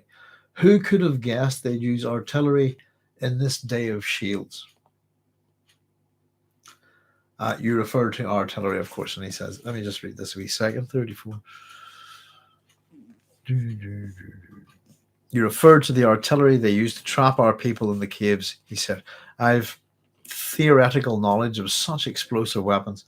And the Fremen's response is quite brutal, I think. Any man, honest as well, direct, any man who retreats into a cave with only one opening deserves to die. Stupid, basically. What was I thinking on there? Up where I used to live in a town called Larne a long time ago. outside of it in the countryside. And Larne is a Viking town. I think its old name's Laharna. And it's the major port on the northeast coast of Northern Ireland after Belfast. So it connects. It's only a short journey to Scotland, Larne to Stranraer route. So up there, we lived up next to a farm, and the farmer had let me see, put it this way, it was a thing that we ended up with I think archaeologists down from Queen's University to look at it. Well, it was an underground buried structure, I suppose, but it had a route in and a route out, and they were both narrow passages into an underground room. And yeah, so basically what they reckon was they think that the farmer accidentally discovered it and went, oh crap, I better, and bulldozed it a bit, covered it up to pretend it wasn't there, I think, because otherwise it means, all these, people coming down digging up your ground and so on. But they did do an archaeological dig on it. What it was, I think, is an underground chamber for families to retreat into. Tell you what, let me see if I can draw it for you. Hold it up to the screen. This is a rough doodle. And it was in the event that some Viking raiders or whatever are piling down the road. Let me see. So if that was the ground. It's a bit like what we were talking about with the still tent the other night. There we go. And if that's the ground there, and there's a wee opening there, and a wee opening there, something like that there, if you see what I mean. And it's underground, and the passages in and out are large enough for only one person, which means you see a Viking ship popping up the coast or something like that into there.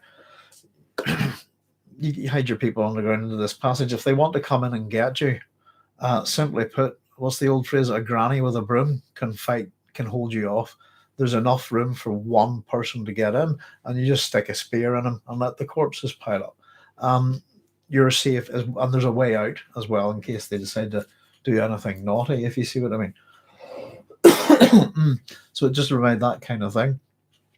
But it's a old kind of wisdom, if you like. Don't go into a cave with just one. You always want a bolt hole, if you like. Always way out. Yeah. So this is to do with the artillery. The other thing, I suppose, about it. Hang on, I'll jump ahead. Where are we with our artillery?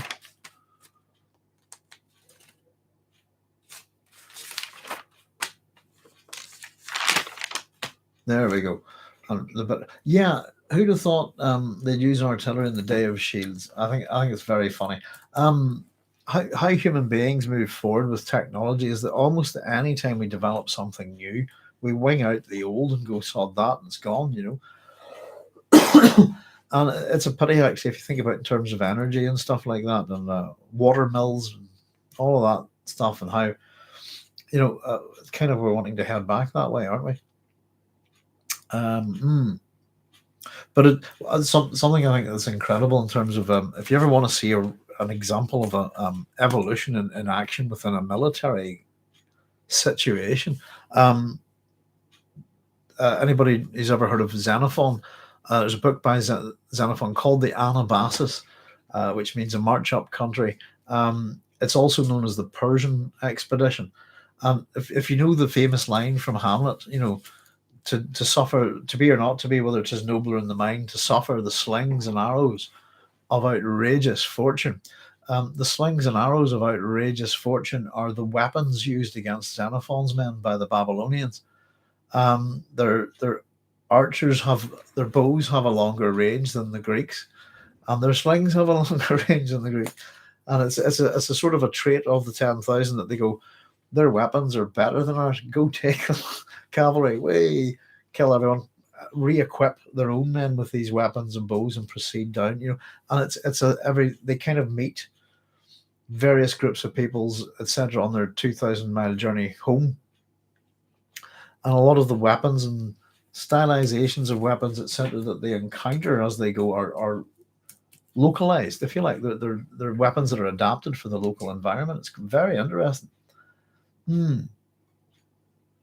Almost everything west of me has a Viking name, says Chris. Well, I just got a beautiful folio printing of the D Viller.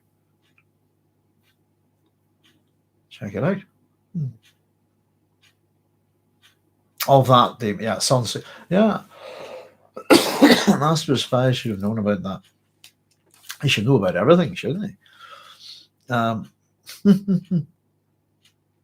Yeah, big gaps and yeah, the fact that you can't know everything. I don't know. There's a he should have definitely. Yeah, I mean, why? It's why, the idea of bringing an old weapon out of retirement to fight something that is ultra new. If you see what I mean, is not a new idea, is it? It's very interesting. There's even I don't know. You're right there, Bonnie. There's even some very interesting developments in things like the Roman spear, a pilum, isn't it? Over the years, which is originally designed to, go into something but break, so that the enemy can't pick it up and throw it back, if you like. But then they redesign them, I think, so that they go in. Whenever the spear is designed to pierce into a shield, bend, and then the weight of it, so that your opponent, if it gets into a shield, the person can't get it out of the shield, and the weight of it pulls their shield down, so you can, and then of course, I suppose what the heads are just removable from the shaft, so you can, after the battle's over, you can pick them all up and rebuild all your spears, etc. Yeah, artillery. Old-fashioned artillery against shields. There must be all sorts of things, I think, that would be useful against shields. And you would probably go. The fact that the other fact, I think, as you say, D, about the artillery, that it's an old-fashioned weapon. Call it an anachronistic one, if you like. The fact is that all of the weapons that are kind of used to offset against shields are kind of old-fashioned, aren't they? It's why people have reverted to knives, and swords and things like that, because they can be. So the old-fashioned weapons are generally the way of dealing with modern weapons. And you could probably pick all sorts of things out of, I suppose, armories over the years, that would work against shields.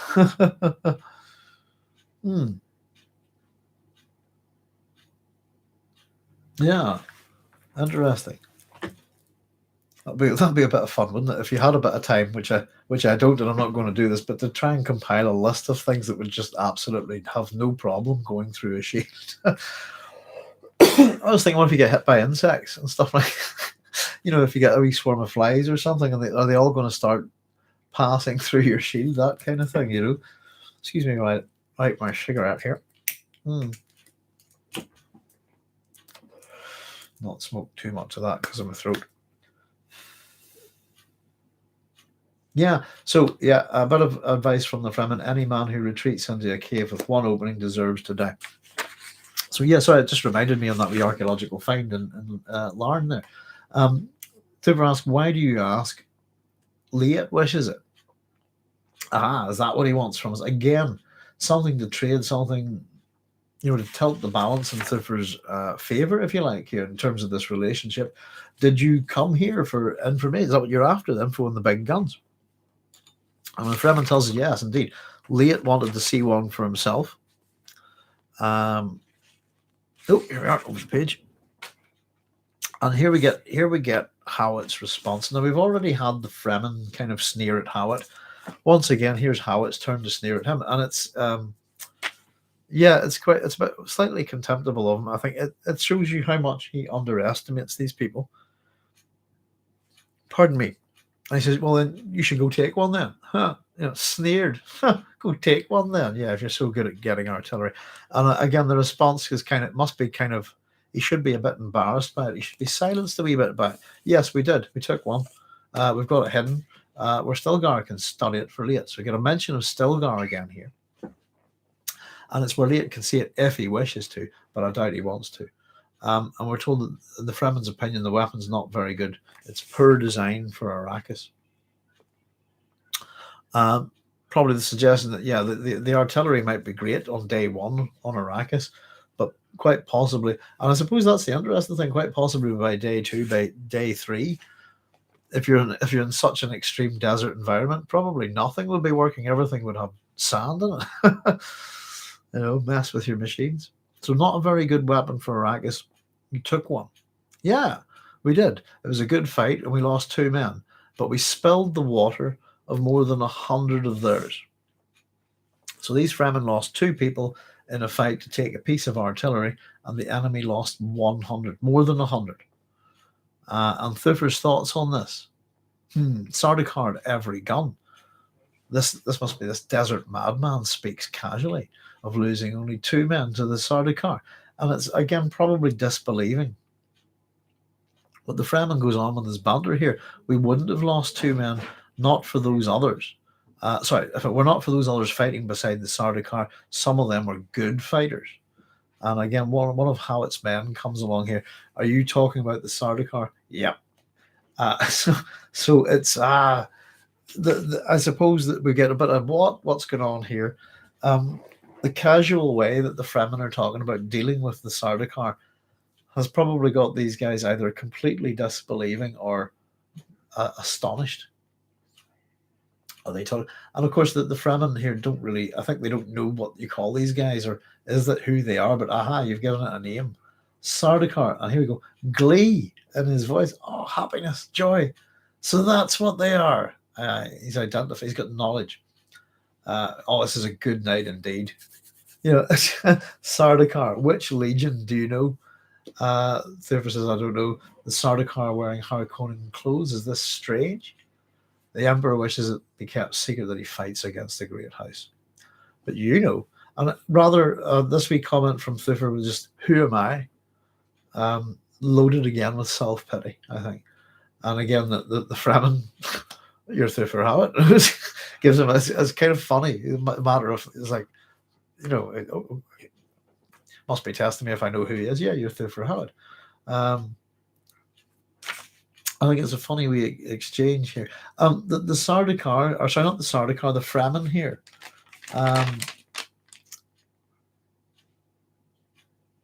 Reminds me of this. In this case, I suppose we talked about the Sardaukar and possibly the Spartans before, but in this sense, it's the Fremen that would remind me of the Spartans here. And there is something about Spartan sensibilities with the Fremen, and we'll see it in a little bit. But the happiness to be fighting an enemy like this, even to die in a manner like this, would be interesting. The only other wee sort of thing that I pointed out that would be associated with Spartans was that whenever we meet him, the Fremen, we just talked about his hair. His hair is combed straight back, high the forehead, the sandy hair beard. Combing of hair is a Spartan thing before battle. So they look their best for their corpses.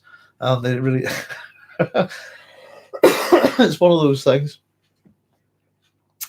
And just the happiness, this kind of thing. So I do get it's odd that we should. I think the Sardaukar are meant to give us a bit of a sense of the Spartans, maybe, but it is actually the Fremen, in that sense.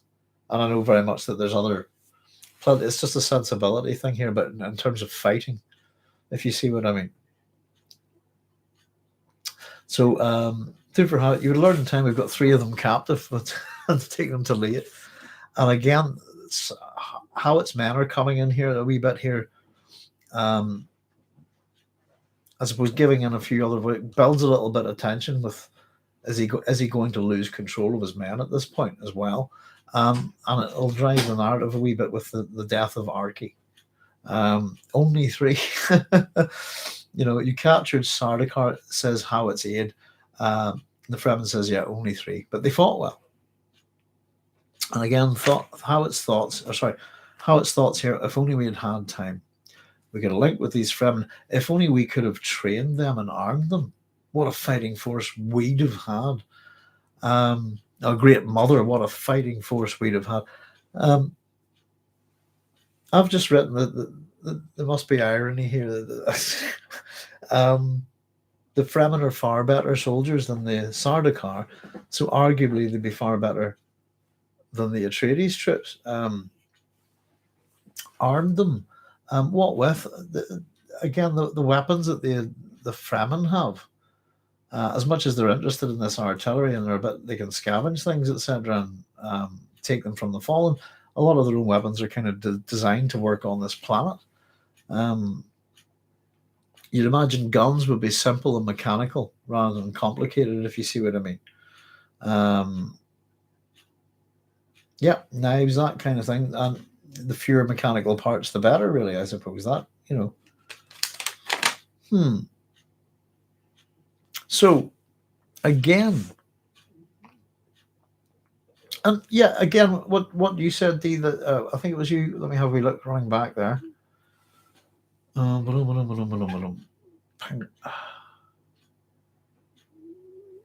Somebody said something there. Just the pattern of Westerners in the East. It was UD, yes.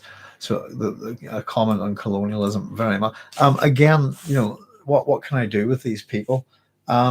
We get the same from we've had Paul doing that as well. And yeah, it is how do we exploit these people? Could have been exploited by us, and that's what he sees.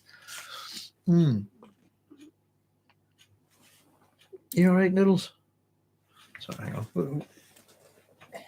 You're all right, we love. You're all having funny dreams lately, aren't you? Oh, because got a Jack Russell. Yeah, this has been a different one, having a wee bad dream each night. Okay. So yeah, back to this matter with the water. Again, I just think, yeah, what a fighting force we'd had there. They are that fighting force, I suppose.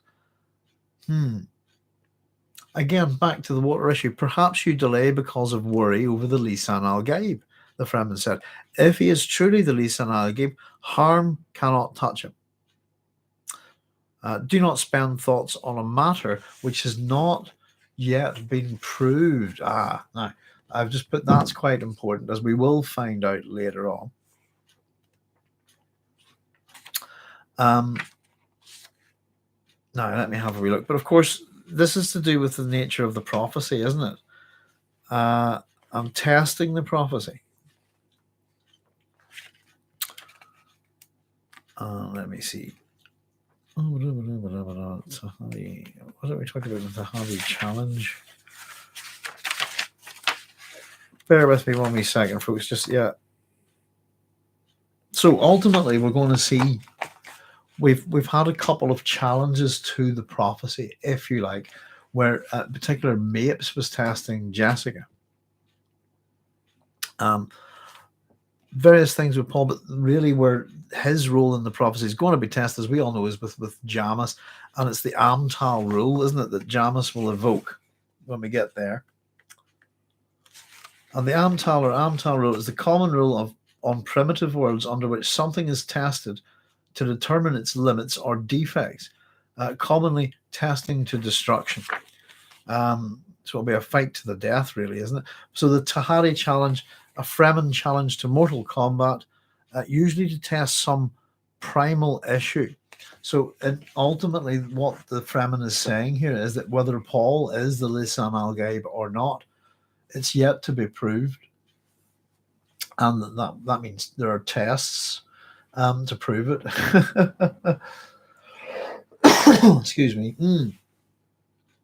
I don't know if anybody's familiar with the man who would be king, that kind of thing. And there's Sean Connery and Michael Caine film. It's a Rudyard Kipling story, isn't it? And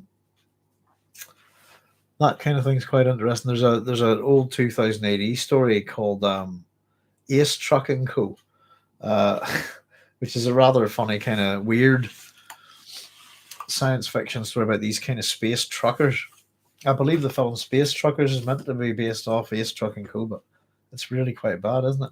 But it's one of those. There's a version of Ace Truck and Co that very much does the man who'd be king, I think, and that's the character Ace Garp. That's what happens to him in the end. I thought it was great. He bizarre one. He ends up being. They test whether he's a god or not. And that's the end of Ace, I think, if I'm remembering correctly. So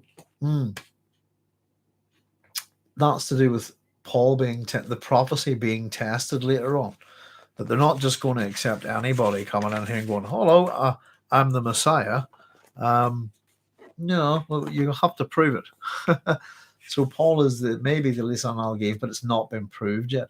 So Thufir again picks up on the title. They talked about exploiting that. Leto chatting with Paul that he might exploit it if anything bad goes wrong. I'm assuming Thufir would be in on that as well. I serve the lisan al-Gaib. His welfare is my concern. Pledge myself to his. Pledge myself to this. So the Fremen asks, "Are you're pledged to his water?" Hawat again, all of this water stuff. What's going on? Cultural ignorance at work. Hawat glances at the aide. Yeah, to his water. Yes, this kind of thing. You want to go to Arrakis, to the place of his water? Hawat says yes. So getting somewhere here. Yes, indeed, the place of his water. And so the response from the Fremen now. Well, why did you not say it was a water matter? And water's at the point of all of this. This is a water matter, a thing of importance. And it seems that whatever it is that Hawat wants here, if they want to all go to Arrakis, which seems like a death sentence, a suicide plan, really. But if it's a water issue, the Fremen may well be able to help them. He stands up and seats his nose plugs firmly in his nose. Hawat motions to his aide to return to the others. With a tired shrug, the man obeys, and you hear the low voice talk amongst the men. So the Fremen says there is always a way to water. So always a way. Where there's a will, there's a way, I suppose, is a compatible statement. We'll find a way when it involves water. So here we have the bond of water within Fremen culture, etc. What does this mean?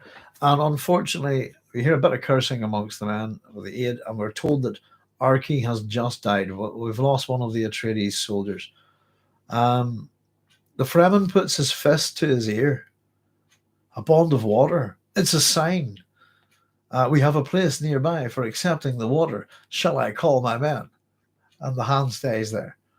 And again, the couple of the men, they've got wives, are keen. You know how it is, sir. This kind of thing. In other words, he's sort of saying, we've got a few men who have family, and to be honest with you, if your house of Atreides is wiped out, they kind of think they just want to go back to their wives, really, don't they? Their families. And again, with his fist to the ear, is it the bond of water?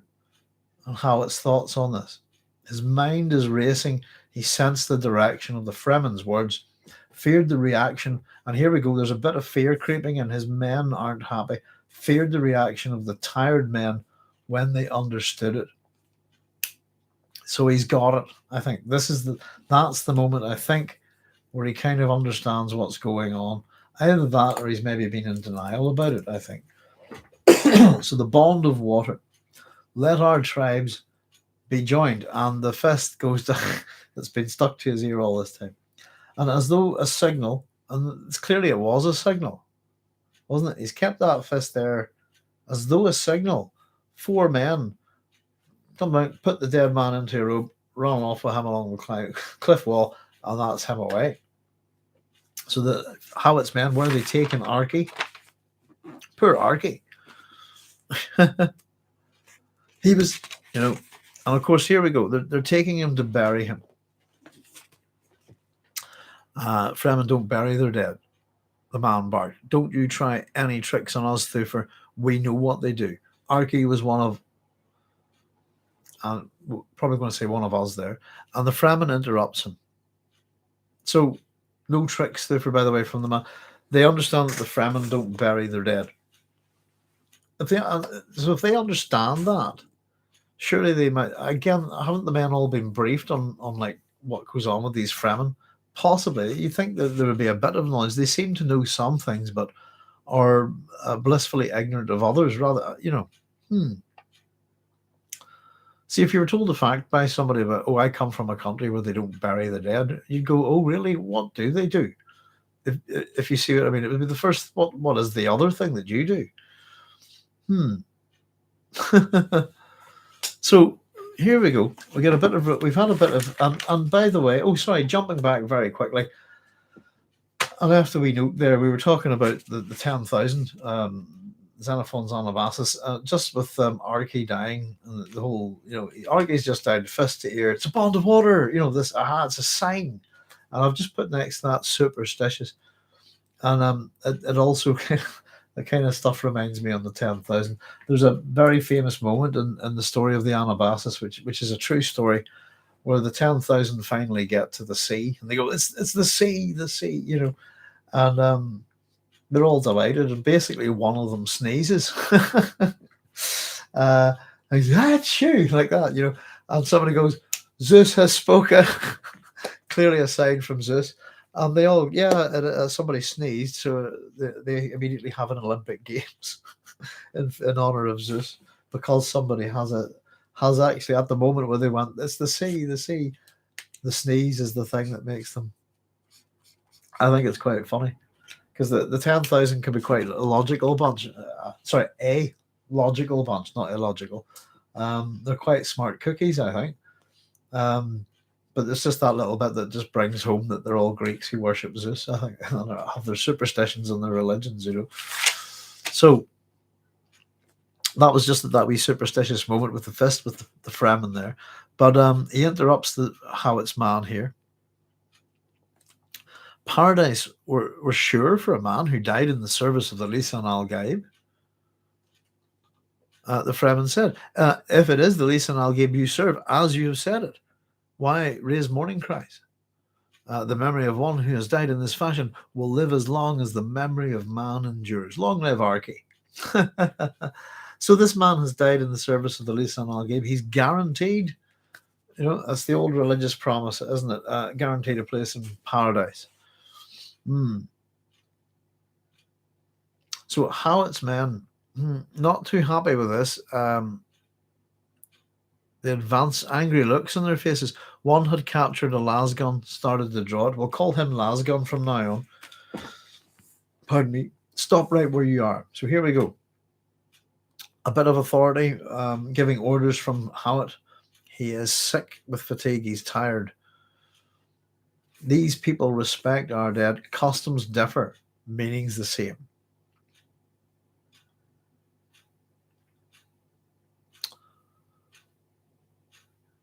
People respect our customs that with the means the same. They're going to, and it says the man with the lasguns we're going to call him, they're going to render Arrakis down for his water.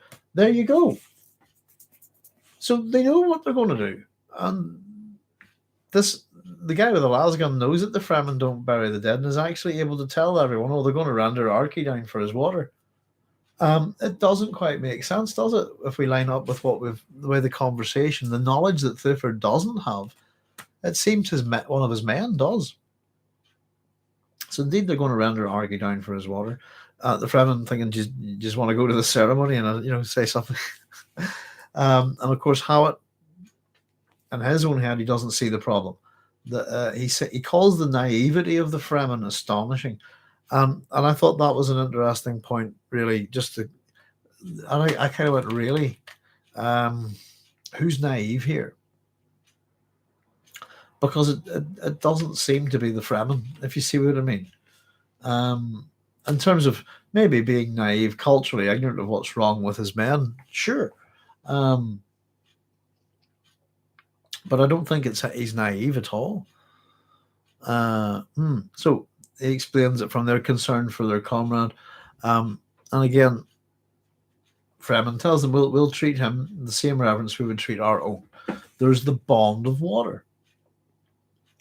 We know the rights. A man's flesh is his own, but water belongs to the tribe. And at this point, Hawat decides to speak quickly. Lasgun's taking another step. Will you now help our wounded? So we've got this, that they've taken Arrakis off for his water, and they have made the bond of water, which means basically their tribes have merged in that sense, if you like. So the Fremen, again, pushing, this has all been about the wounded, and the wounded being rendered into water, if you like. But one does not question the bond, the Fremen tells us. We do for you what a tribe does for its own. But first, we need to get you all suited and see to the necessities. We're told Lasgon hesitates a bit, and the aide asks, are we buying help with Arrakis water? It says, we're not buying. We've joined these people. Customs differ, says a man. Let's see that wee bit there. Yeah, customs differ, one of his men muttered. Hawat began to relax. And they'll help us get to Arrakis. Yeah, we will kill Harkonnens and Sardaukar, the Fremen said, and he's grinning again. So the tension's backed off a wee bit. The Arrakis water has been taken. It's not bought them what they wanted, but it's got them what they wanted in the sense that they are now part of the tribe, if you see what I mean, and they will be looked after. Some of these men will be rendered down to water. Well, what I was saying, really, who is naive here, by the way, is the Fremen or is it Hawat? I've actually put both, to be honest with you, as well. They're both in a world of new cultural exchanges, if you like. So customs differ. Hawat begins to relax. Help us get to Arrakis. We will. We want to kill Harkonnen and Sardaukar. Now, oh goodness, where are we? So yeah, he says, we kill Harkonnen, we're going to kill Sardaukar. And he steps back, cups his hand beside his ears, and tips his head back, listening. Presently, he lowers his hands and says, an aircraft comes. Conceal yourselves beneath the rock, remain motionless. So, at a gesture from Hawat, his men obeyed. They're not taking orders from the Fremen just yet. And Hawat's pressed back by the Fremen in with his own men. So the Fremen says, we'll fight in the time of fighting. I guess this is the time of hiding. Here we go. This is one of the great wee bits in Dune. And I thought, I meant to bring up a wee book tonight, which was all about bats, which I got to research this just to check it on distrans and so on. So we're going to see something that's not we're not going to get a name for it. But what we've got is this Fremen with his little bat. Remember we were talking earlier about the whole beneath the robe thing? And I was wondering, was that the Fremen about to bring out the little bat then, and Hawat mistaking it for a threatening gesture? Possible it could have been a weapon as well, because they're talking about taking the responsibility for the wounded. So it was just that wee question I was asking earlier. Conceal yourselves beneath the rock, motionless. Right. So from beneath his robes, he brought out a small cage with a little creature in it. It's a tiny bat. As it turns its head, how it can see it has blue within blue eyes. I love bats, but we get swarmed by bats. By the way, we were out walking the dogs the other night. So just across the road there, and as they're just coming into dusk, we got all these wee bats, and they're circling. Just a wee bat on its own, followed us all the way around the park. And every time I looked up there, it's just staying above. So that was quite cool. It's just the other night. So we got some bats around here, and I've been wondering where they've been coming from, and I've actually just think I've figured it out. There's some old properties up at the end of the field there. There we go. So here we go. The Fremen and the bat. Fremen strokes the bat, soothing, crooning to it. He bends over the animal's head, drops a drop of saliva from his tongue into the bat's upturned mouth. So he's giving it a bit of water. And the bat stretched its wings and remained on the Fremen's hand. The man took out a tiny tube, held it beside the bat's head, and chattered into the tube. He lifts the creature high, throws it upwards, and the bat swoops away out of sight. And he puts the cage away, folded, bent his head, listening. They quarter the high country. I wonder who they seek up there. Now, we'll get to that in a wee second. So, if we're not too sure about this, and it doesn't really tell us what, just going, what on earth just happened there? So, we're all joined in the same tribe. Need to send a message here. Brings out a bat, spits in its mouth, pulls out a tube, talks into it, and throws the bat off. So, if anybody's not familiar with this is called distrans. And you'll find it in the terminology of the Imperium. We will see more of it later. So I think this is one of these things where Herbert's letting us see something without explaining too much about it.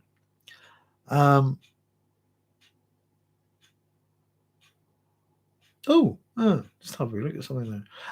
Distrans is a device for producing a temporary neural imprint on the nervous system of Chiroptera or birds. The creature's normal cry then carries the message imprint, which can be sorted from that carrier wave by another distrans. Kind of like a, I don't know, like a modem sort of modem modulation, demodulation. It's encryption, probably, isn't it? I suppose. Yeah. Makes me think on modems for converting voice down phone signals, that kind of thing. But I think it's just probably their form of a form of encryption. So the distrans is the little plastic tube, a device for producing a temporary neural imprint on the nervous system of Chiroptera or birds. So the creature's normal cry then carries the message imprint, which can be sorted from that carrier wave by another distrans. The one thing, just looking at that above, in the terminology of the Imperium, there's a couple of things here, actually. We talked about dump boxes earlier, all the different types of ships. Dump boxes here, general term for any cargo container or irregular shape, and equipped with ablation surfaces and suspensor damping system. They're used to dump material from space onto a planet's surface. But it was just in relation to the epigraph, previous one about the death of the manor and death of Duke Leto and what it meant for the emperor. We have a wee entry here under D for the dictum familia, just to say, it says it's that rule of the Great Convention which prohibits the slaying of a royal person or member of a great house by informal treachery. The rules set up the formal outline and limits the means of assassination. So we actually have something in regards to what the emperor we were talking about last time. He's in such a rage over how Leto had died. We actually have an edict within the Great Convention called the Dictum Familia, which there's rules for killing royalty, basically. Interesting. Right. So this little bit off it goes with the message. I think it's one of the more interesting little ideas, I think, in Dune. Whether I don't know how practical it could be in reality. Possibly more a thing of fantasy than science fiction, but I think it's definitely very interesting. Chaya says, Jessica said last chapter Hawat was right, but this chapter he's mostly wrong. Yeah, and I go with the kind of that there must be iterations, if you are like the more he keeps this sort of thing in his head that he is wrong. I suppose the main thing is that there's no consequences for his thoughts here, if you see what I mean. It's I think they might come much later, actually, but yeah, he's going to stick with that, isn't he? He's going to, and that mistake, the lack of sufficient data, all of these things. Yep, how it's going to stay wrong, I think. But the thing about Howard, I think, as a character, Chaya, is that he's sort of, I think he does kind of redeem himself. Whenever he's a prisoner of the Baron, I think we sort of see him functioning better. Because he's meant to be, even the Emperor's meant to be scared of Thufir Hawat.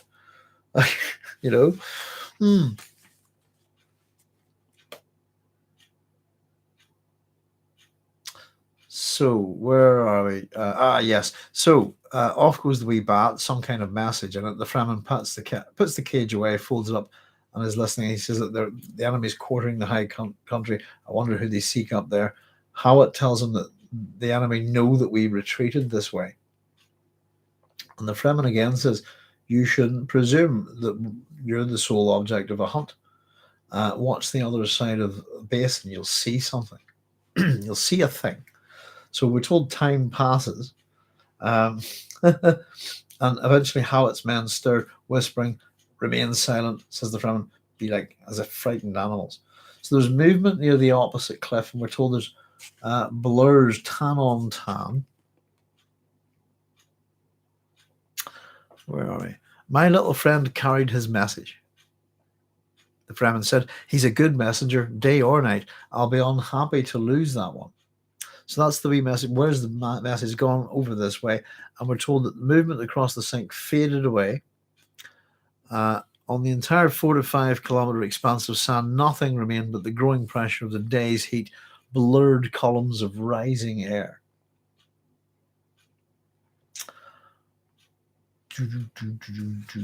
Right. And again, be most silent now, says the Fremen. So we're told there's a file of plodding figures emerged from a break in the opposite cliff, heading directly across the sink.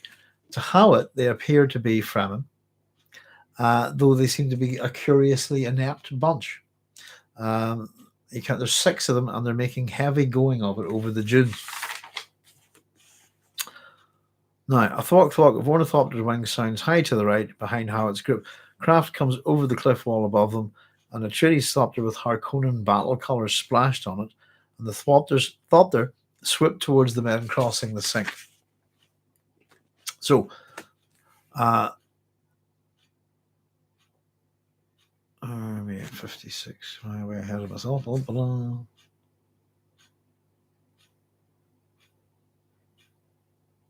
Sorry, bear with me these things. So yeah, we get Howat's point of view here. There was an Atreides thopter, wasn't it? 5 men swarmed. Right, here we go. The thopter cried once over them in a tight curve, came back for a dust-shrouded landing in front of the Fremen. 5 men swarmed from the thopter, and Hawat saw the dust-repellent shimmering of shields, and in their motions the hard competence of the Sardaukar.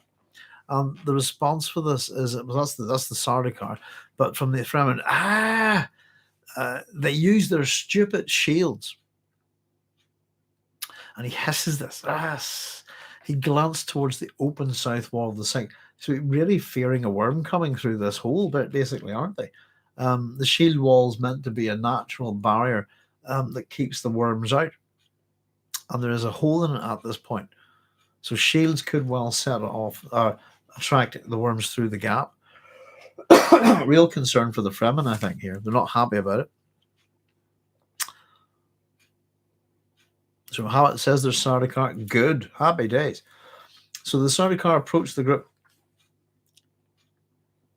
of Fremen in an enclosing half circle. The sun glints on blades held ready, and the Fremen stood in a compact group, apparently indifferent. And then the sand just explodes around them, as we know that it does. Where the two groups had met at the Dune crest, a dust cloud partly obscured violent motion. So presently, dust settles. I quite like this. Again, if you imagine looking at it from a distance, you see these guys come down, fly down there, go to attack. It's just a bunch of dust, comes up, and then everything clears. They're all dead. The guys here being a bit clumsy, they're all just fine. So they're setting up, creating little traps for the Sardaukar. And the Fremen comes back and gives us a bit of reportage on this.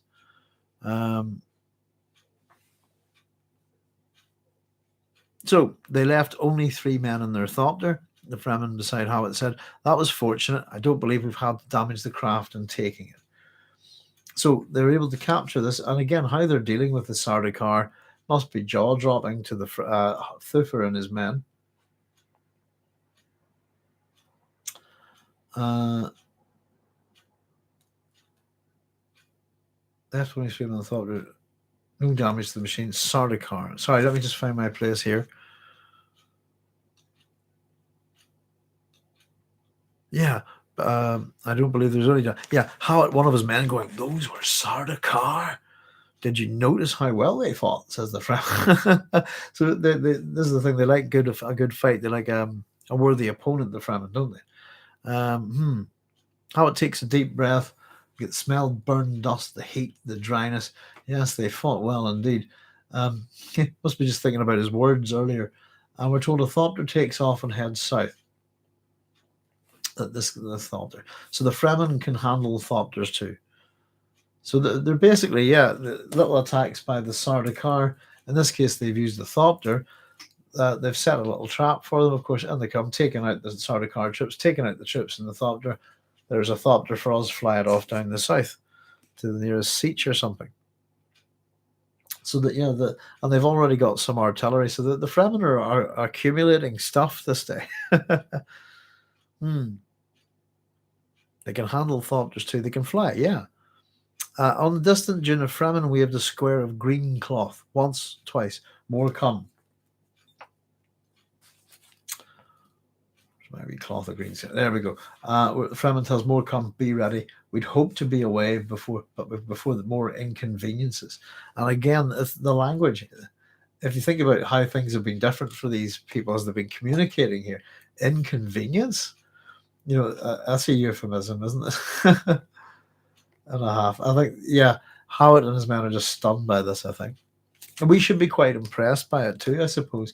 We've been thinking these Imperial terror troops, the Sardaukar, that these are the business, aren't they? Extremely deadly. Ordinary troops can't stand up to them. Fanatical soldiers.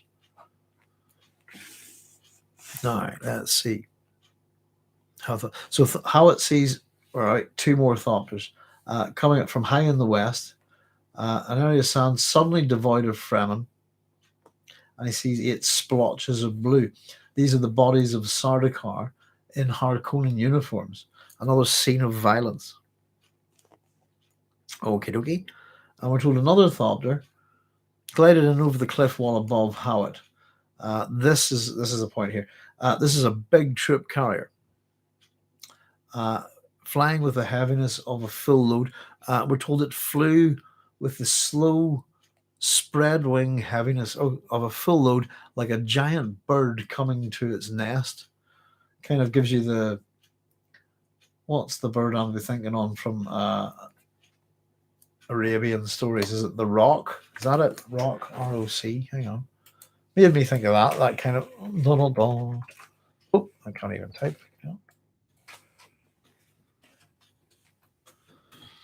There we are. That's the one. Roc. R-O-C. Enormous legendary bird of prey in the popular mythology of the Middle East. There you go, from the Arabian Nights. Includes tales of Abd al-Rahman and Sinbad the Sailor, both of which include the roc. So that's just what it made me think of, I suppose. Could be any big bird, but just that within the desert and all that kind of, that like a giant bird coming to nest. So in the distance, we're told the purple fingers of lasguns flicked around from a Thopter. And of course, the Fremen calls them cowards. Here, the cowards. Let me just read this wee bit. In the distance, the purple finger of a lasgun beam flicked from one of the diving Thopters. It laced across the sand, raising a sharp trail of dust. The cowards, the Fremen beside Hawat rasped. Again, this is another thing I just written down. Spartans again. Spartans of a certain era don't like to use. I suppose they were talking about the Spartans at Thermopylae. Don't like to use bows. It's a coward's weapon. Killing someone from a distance, not brave, not noble. This kind of thing. So what we get here is a bit of madness, I suppose. The troop carrier, we're told, settled towards the patch of blue-clad bodies. Its wings crept out to full reach, began the cupping action of a quick stop. Hawat's attention then is caught. Here we go. Something by a bit of madness by the Fremen here. Something catches attention. A flash of sun on metal to the south. It's the Thopter plunging in a power dive. Wings flat, like a golden flare against the dark silver grey of the sky. It's like an arrow and it flies straight into the troop carrier. We're told the troop carrier is unshielded because of the amount of lasgun activity, which of course, if a lasgun connects with a shield, we get subatomic fusion. Boom. Straight into the troop carrier, the Thopter plunged a suicide attack. And I've written Frank Herbert's Kamikazes. We've got some stuff by Frank. Excuse me. I'm wondering where it is. And it's to do with kamikaze attacks and what he thought. Ooh, tell you what now. Let me just very much quickly see. Very quickly, I will look for the word find and type in kamikaze. That shouldn't be too difficult. Ready, I'm spelling it right. Let's see. Oh, right, there we go. Hang on. Very quickly, just to read you this. This is from Frank Herbert. I'm not too sure. Hang on. Well, actually, I'm sure I can tell you where I got it from. Let's see. Okay, this is from an old interview. It's from Lycos, members.lycos.co.uk/Fenrir CDT interviews.htm. This must be very old. Pardon me. Let me see if the link still works. No. That's okay, not to worry. Okie dokie. I'll maybe see if I can find out where I got this stuff. Right, let me see.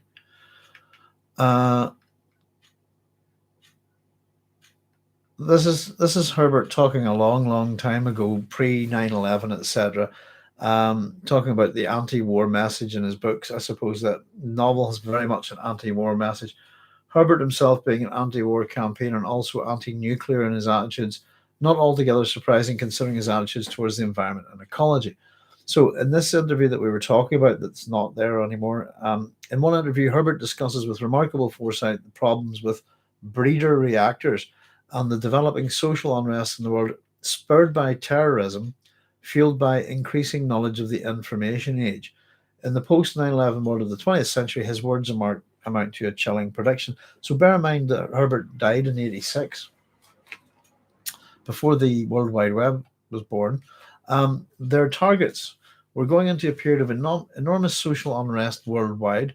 Right now, one person, one kamikaze. I say we're going into the time of the kamikaze. As yet, we don't have a means of preventing a kamikaze from hitting his target. We can't even prevent a kamikaze from hitting a president. He goes on in the interview to show remarkable foresight when he's later to add, let's take a look at modern day jihads. What lies ahead? So this is Frank Herbert's own words. We're going to have a lot of violence and upset. It's no simple one thing. One of the things that's involved in is the information explosion. Computers are going to have more influence on the society that involves this world for the next 35 years, very likely, than fire did. Computers are going to make an enormous difference. So it was just in particular, I suppose, in relation to what happened with 9/11, the suicide, the flying the planes into the buildings. Herbert kind of predicted that it would happen, but he actually thought that they would fly them into nuclear reactors instead of buildings that they did, I suppose. But there you go. It's a very interesting little point. And just having this little kamikaze thing here, Herbert does have a few sort of feelings on it. So it's a pity those original interviews aren't still there. I'll see if I can maybe try and find them somewhere. But I just have a source there, an internet link, and it's not working, unfortunately. But there we go. So we have this kamikaze attack by a Fremen into this troop carrier.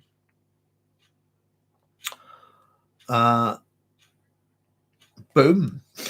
So flaming rock shook the basin. Rocks tumbling, the geyser of red-orange shot skyward. The carrier and its companion, the Thopters, everything catches into flame. And Hawat just go, whoa. The Fremen who took off in that Thopter, he did this. This was a deliberate sacrifice. Great mother. What are these Fremen? Wow. People just killing themselves to take out, a troop carrier, this kind of thing. Speaks of a level of, I don't know, it speaks to the value of life in some manner. And to what that is quite a tricky thing, I would say. Life would be cheap. So the Fremen look at this as a reasonable exchange. Again, this is thinking about the economics of being on Arrakis. We've had Thufir talk about the economics, the cost of all of this, the attack. We're trying to sort of deal in currency that the two men don't understand. One maybe thinking in terms of salaries, the other one's thinking in terms of water. But almost all of this chapter, in a funny sense, has been to a degree about economics in a wee way. So it's a reasonable exchange. The guy in the Ornithopters, one Fremen, 300 men in that carrier. Yeah, we've got to go see to their water and probably pick up another aircraft. How matter of fact is that? Yeah, one guy killing him. That's a reasonable exchange against 300 Fremen. We must see to their water. I would imagine there's no water left if the thing's just blown up like that. Surely a lot of the bodies would have vaporized. Hmm. So that the Fremen starts to step out of the rock-shadowed concealment, and we're thinking these people are all pretty much the business, and it's looking a bit one-sided here. But this is how our chapter's going for us. Um, Suddenly, there's a rain of blue uniforms, and the cliff in front of them falling. That low suspense or slowness, and the flashing instant. Hawat had time to see the following. So it all happens so quickly here.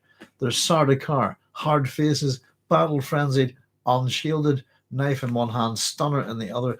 A thrown knife gets the Fremen in the throat. Poor guy, we never got his name. He's hurled backwards, twisting face down. He's dead.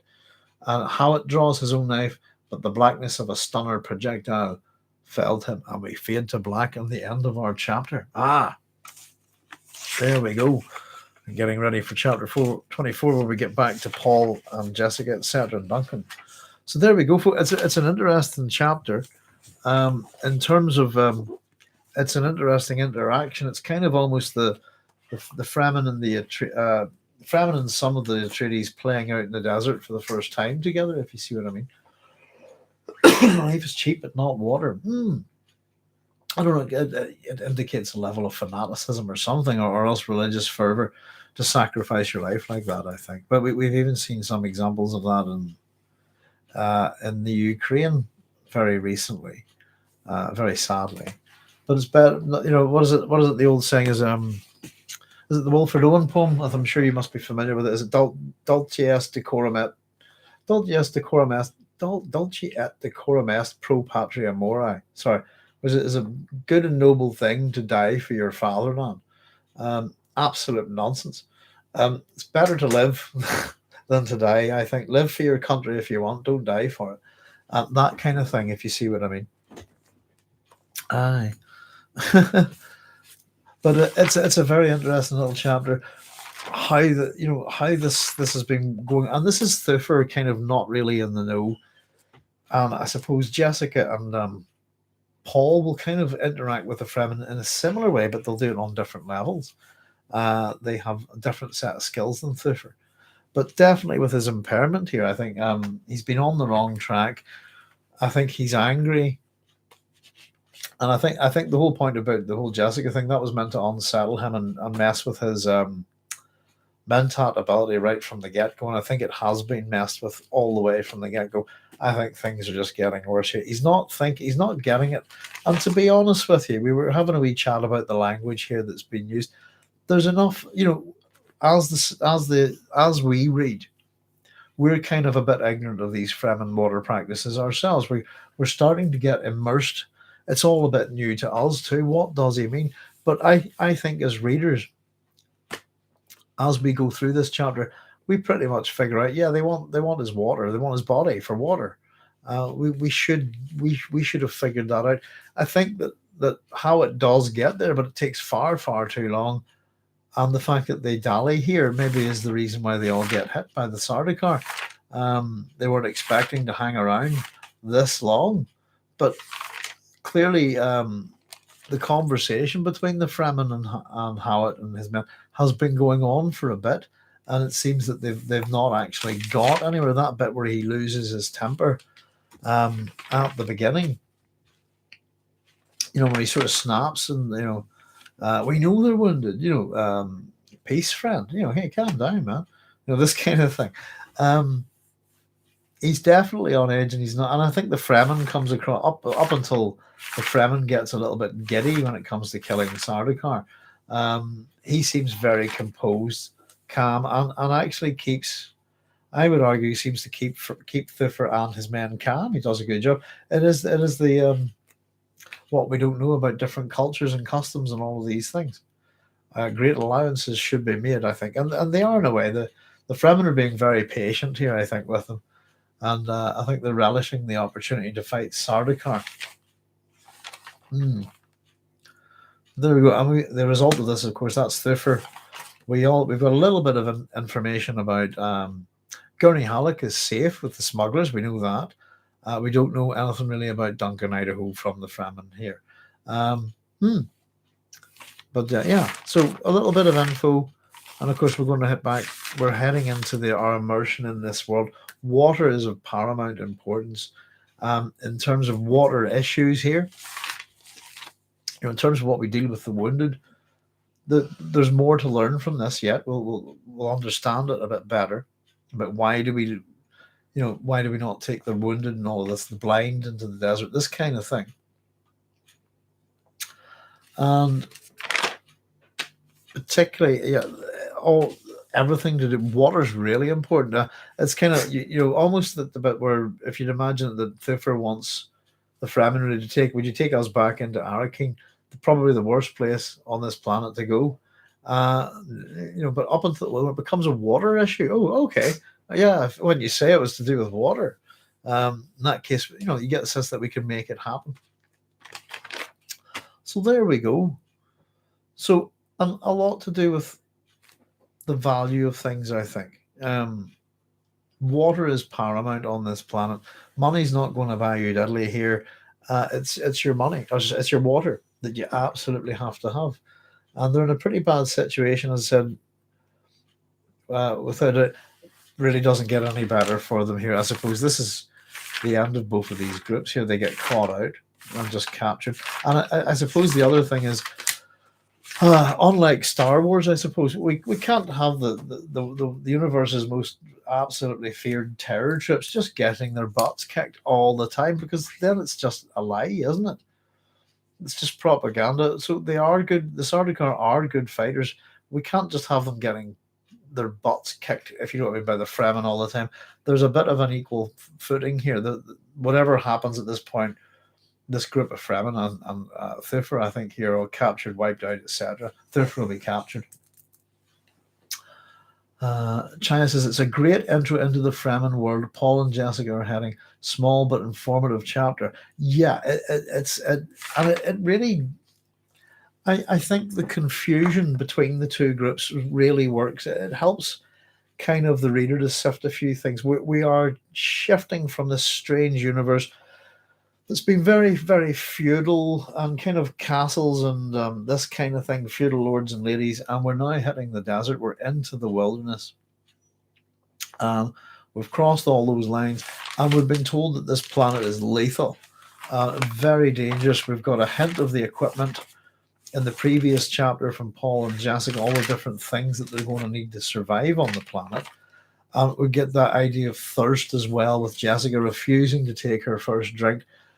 Water being, and understanding that whenever she does take that drink, then that's it. I'm part of this place, if you see what I mean. We get a few more bits and pieces of information about what the curse of the Mentat, not never being able to stop analyzing data, I suppose, but not too much of that. And we get a little bit more of the colors and shades of Arrakis itself, getting to see a bit of it at dawn. And a little bit about how the Fremen work as well, very much like our guerrilla force here. And also, I suppose, as I said, we talked about the sheer amount of people on Dune, all the legions, all the ships. I think there's a couple of nice wee sort of links into the Trojan War, this kind of thing. And of course, there are people who escape from Troy, which is the basis of the Aeneid, if you like. So there we go. It's a good chapter in terms of I think Thufir's point of view works well here. And the fact that we're talking about intelligence, that there's just so much. He's ignorant of so much. And it's a culture, I suppose, with these two, it's not really a culture shock, it's just an impasse. And it feels like they're getting somewhere. And as always, maybe with the Atreides, it's just they just haven't had enough time. But I also kind of get the sense that the Fremen get hit here because they've had to linger.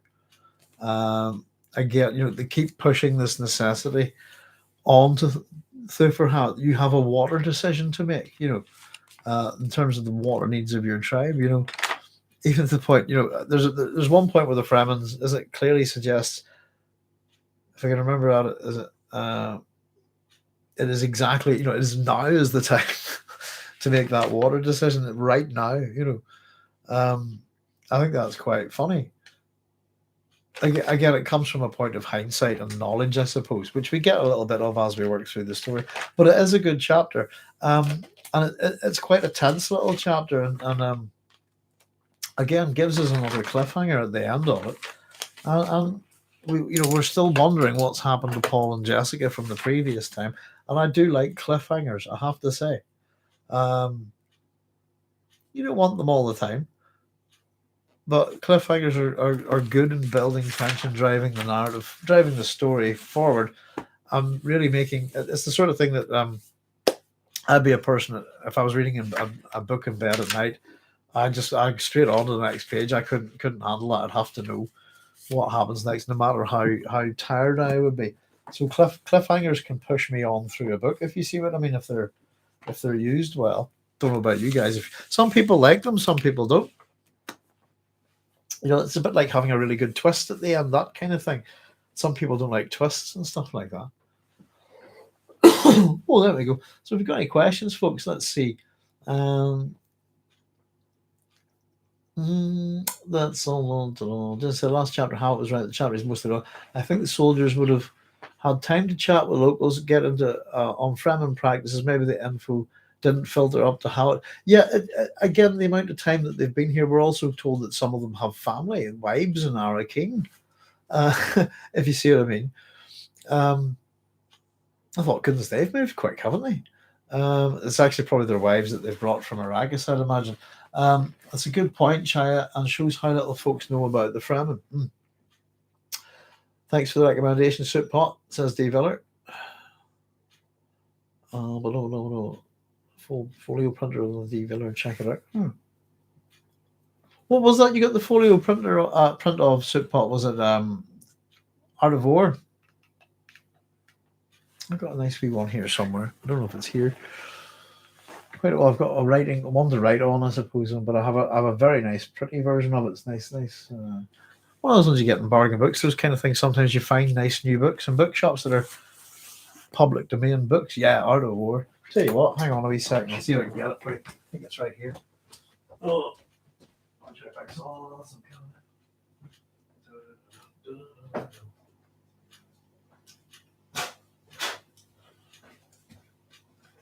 Oh dear. Sometimes you do get nice ones, but I got that's mine there. There we are. Nice.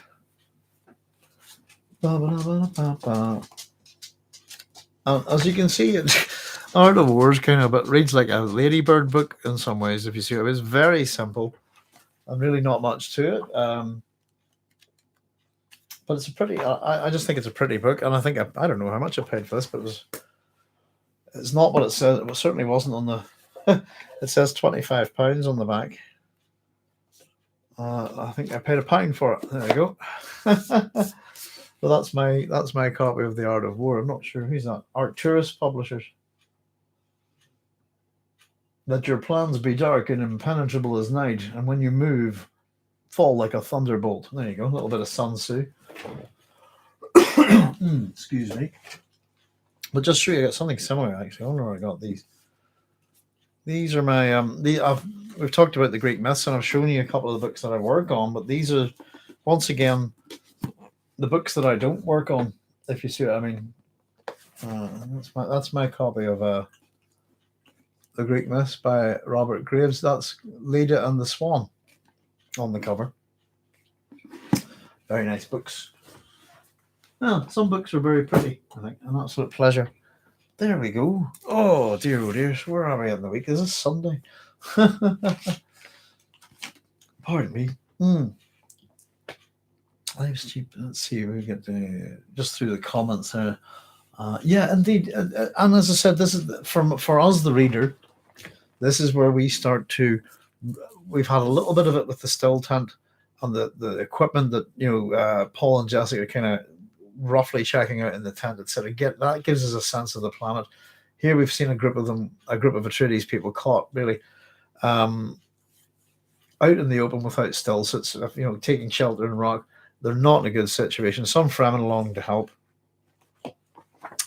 and it's just the whole the disconnect for the Atreides, for Thufir, who prides himself. This is the thing. We're introduced to all of this here through someone who prides himself on being able to read human motivation, to be able to figure people out, as long as he's got sufficient data. As you say there, he doesn't. They don't have enough information, not even by far. So we get a kind of Hawat's ignorance is kind of our ignorance, even though we're kind of able to see things, I think, a little bit clearer than he is. And it really is starting to get impressed upon us, how much water is important. We've heard things, things at the banquet scene. I hear the Fremen drink the blood of their dead. Not the blood, sir. The water. We've heard stuff, but we're starting to sort of see everything. I mean, importance of water permeates into everything on our Arrakis life, our Arrakeen life. Sorry, and I think it really does. Their ignorance kind of, we have a little bit of knowledge about some of the stuff, but it really shows us we're picking up knowledge as we go. We can suss this out. We can start to see something about these Fremen, and yeah, they're going to take their bodies and take water from it. Okay, I mean, pretty much we should have figured that out in this chapter before Thufir does. It takes him a while, doesn't it? But yeah, and they're a bit gung ho. They're up for a bit of a fight, and they seem to be grabbing material. And as much as everything that's been going on as well is meant to be the Harkonnens and the Atreides, here's the Fremen out there actively getting involved in it. This is their planet, But there we go. Brad saying, I missed the heap, was in the gym, and have to play angry metal to block out the gym's techno soundtrack. Oh dear. My wife likes all that techno. I suppose happy hardcore, isn't it? All right, love, happy hardcore. Oh, I think she's sleeping. But I don't mind it. But I prefer music made by people rather than machines. But I still don't mind some of it. But there we go, folks. Well, listen, thank you very much, everybody, for joining us. I think that I get most of your comments there. Joseph Smith saying, take care. I'll see you on Thursday. Take care, Joseph. Thanks for joining us. And I think I read the rest of them. Life is cheap and not water. That's a great intro into the Fremen world. Paul and Jessica are having small but informative chapter. Yeah, I don't think it was that small. Dear. But there we go, folks. Yeah, so I'll be watching through it as usual. I'll be working on with the next chapter. So we're on. This is Sunday, isn't it? It's Easter Sunday, I believe, isn't it? I don't know that I pay attention to too many things like that. But there we are. So hopefully you'll join me again on Thursday for our next chapter, chapter 25. I am definitely looking after my throat and trying to do as little as possible with it. Or sorry, chapter 24 is our next one, is it? No, chapter 25. Hang on. Oh, I'm not getting confused. That was 24. That was... Next chapter is 25. Yes, I've written chapter 24 down twice.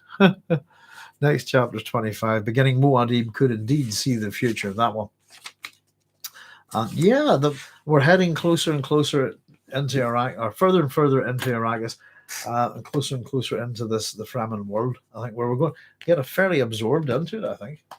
There we go. So yeah, everybody, thank you very much for joining me as always. Apologies, by the way, folks, for the other day. My throat had completely gone for the Science Fiction Friday. I know you all knew that it was pretty bad, but I'm one of these people that I will keep on going if I can.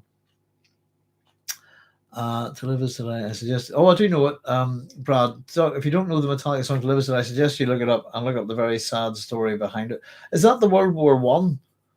What am I thinking on song, Brad? I do know this was that long ago. It's just jogging memory. Goodness. To live is to die. What's the one? Or what is the one I'm thinking on?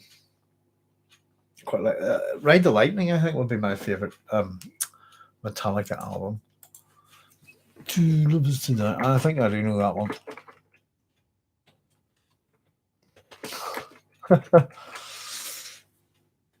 There we go. God's sake. Yeah, I lost all my tapes. What album was that then?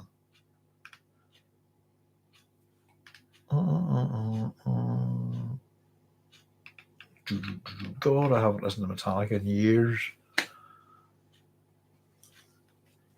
Justice for All, that's it. There you go.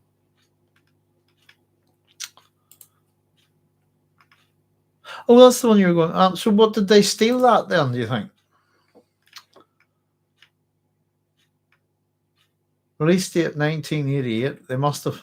There you go. When a man lies, he murders some small part of the world. So it's a quote lifted directly from John Borman's Excalibur. These are the pale deaths which men call their lives. God, these are the pale. So yeah. Cliff Burton on the bass. Yeah, he was killed in the bus crash. Wasn't it a button? The bus flip or something. He was killed. Yeah, 5-string bass. He's a very good bass player. Yeah. Oh, you're just memories, man. It's a long time since I've listened to stuff like that. I've got a scar on me from the Metallica concert. It's still with me to this day, I believe. Let me see. Oh, there she goes. Is that it? Hang on. I've got the right arm. Guy attacked me in the crowd. There we are. Being the ubiquitous, I'm not into fighting violent people, but he had a cigarette in his mouth, and because it was so busy and it was over. I think there's far too many people in there, but he got my elbow in his face like that, and I ducked away and just ran into the crowd of about how many thousands of people.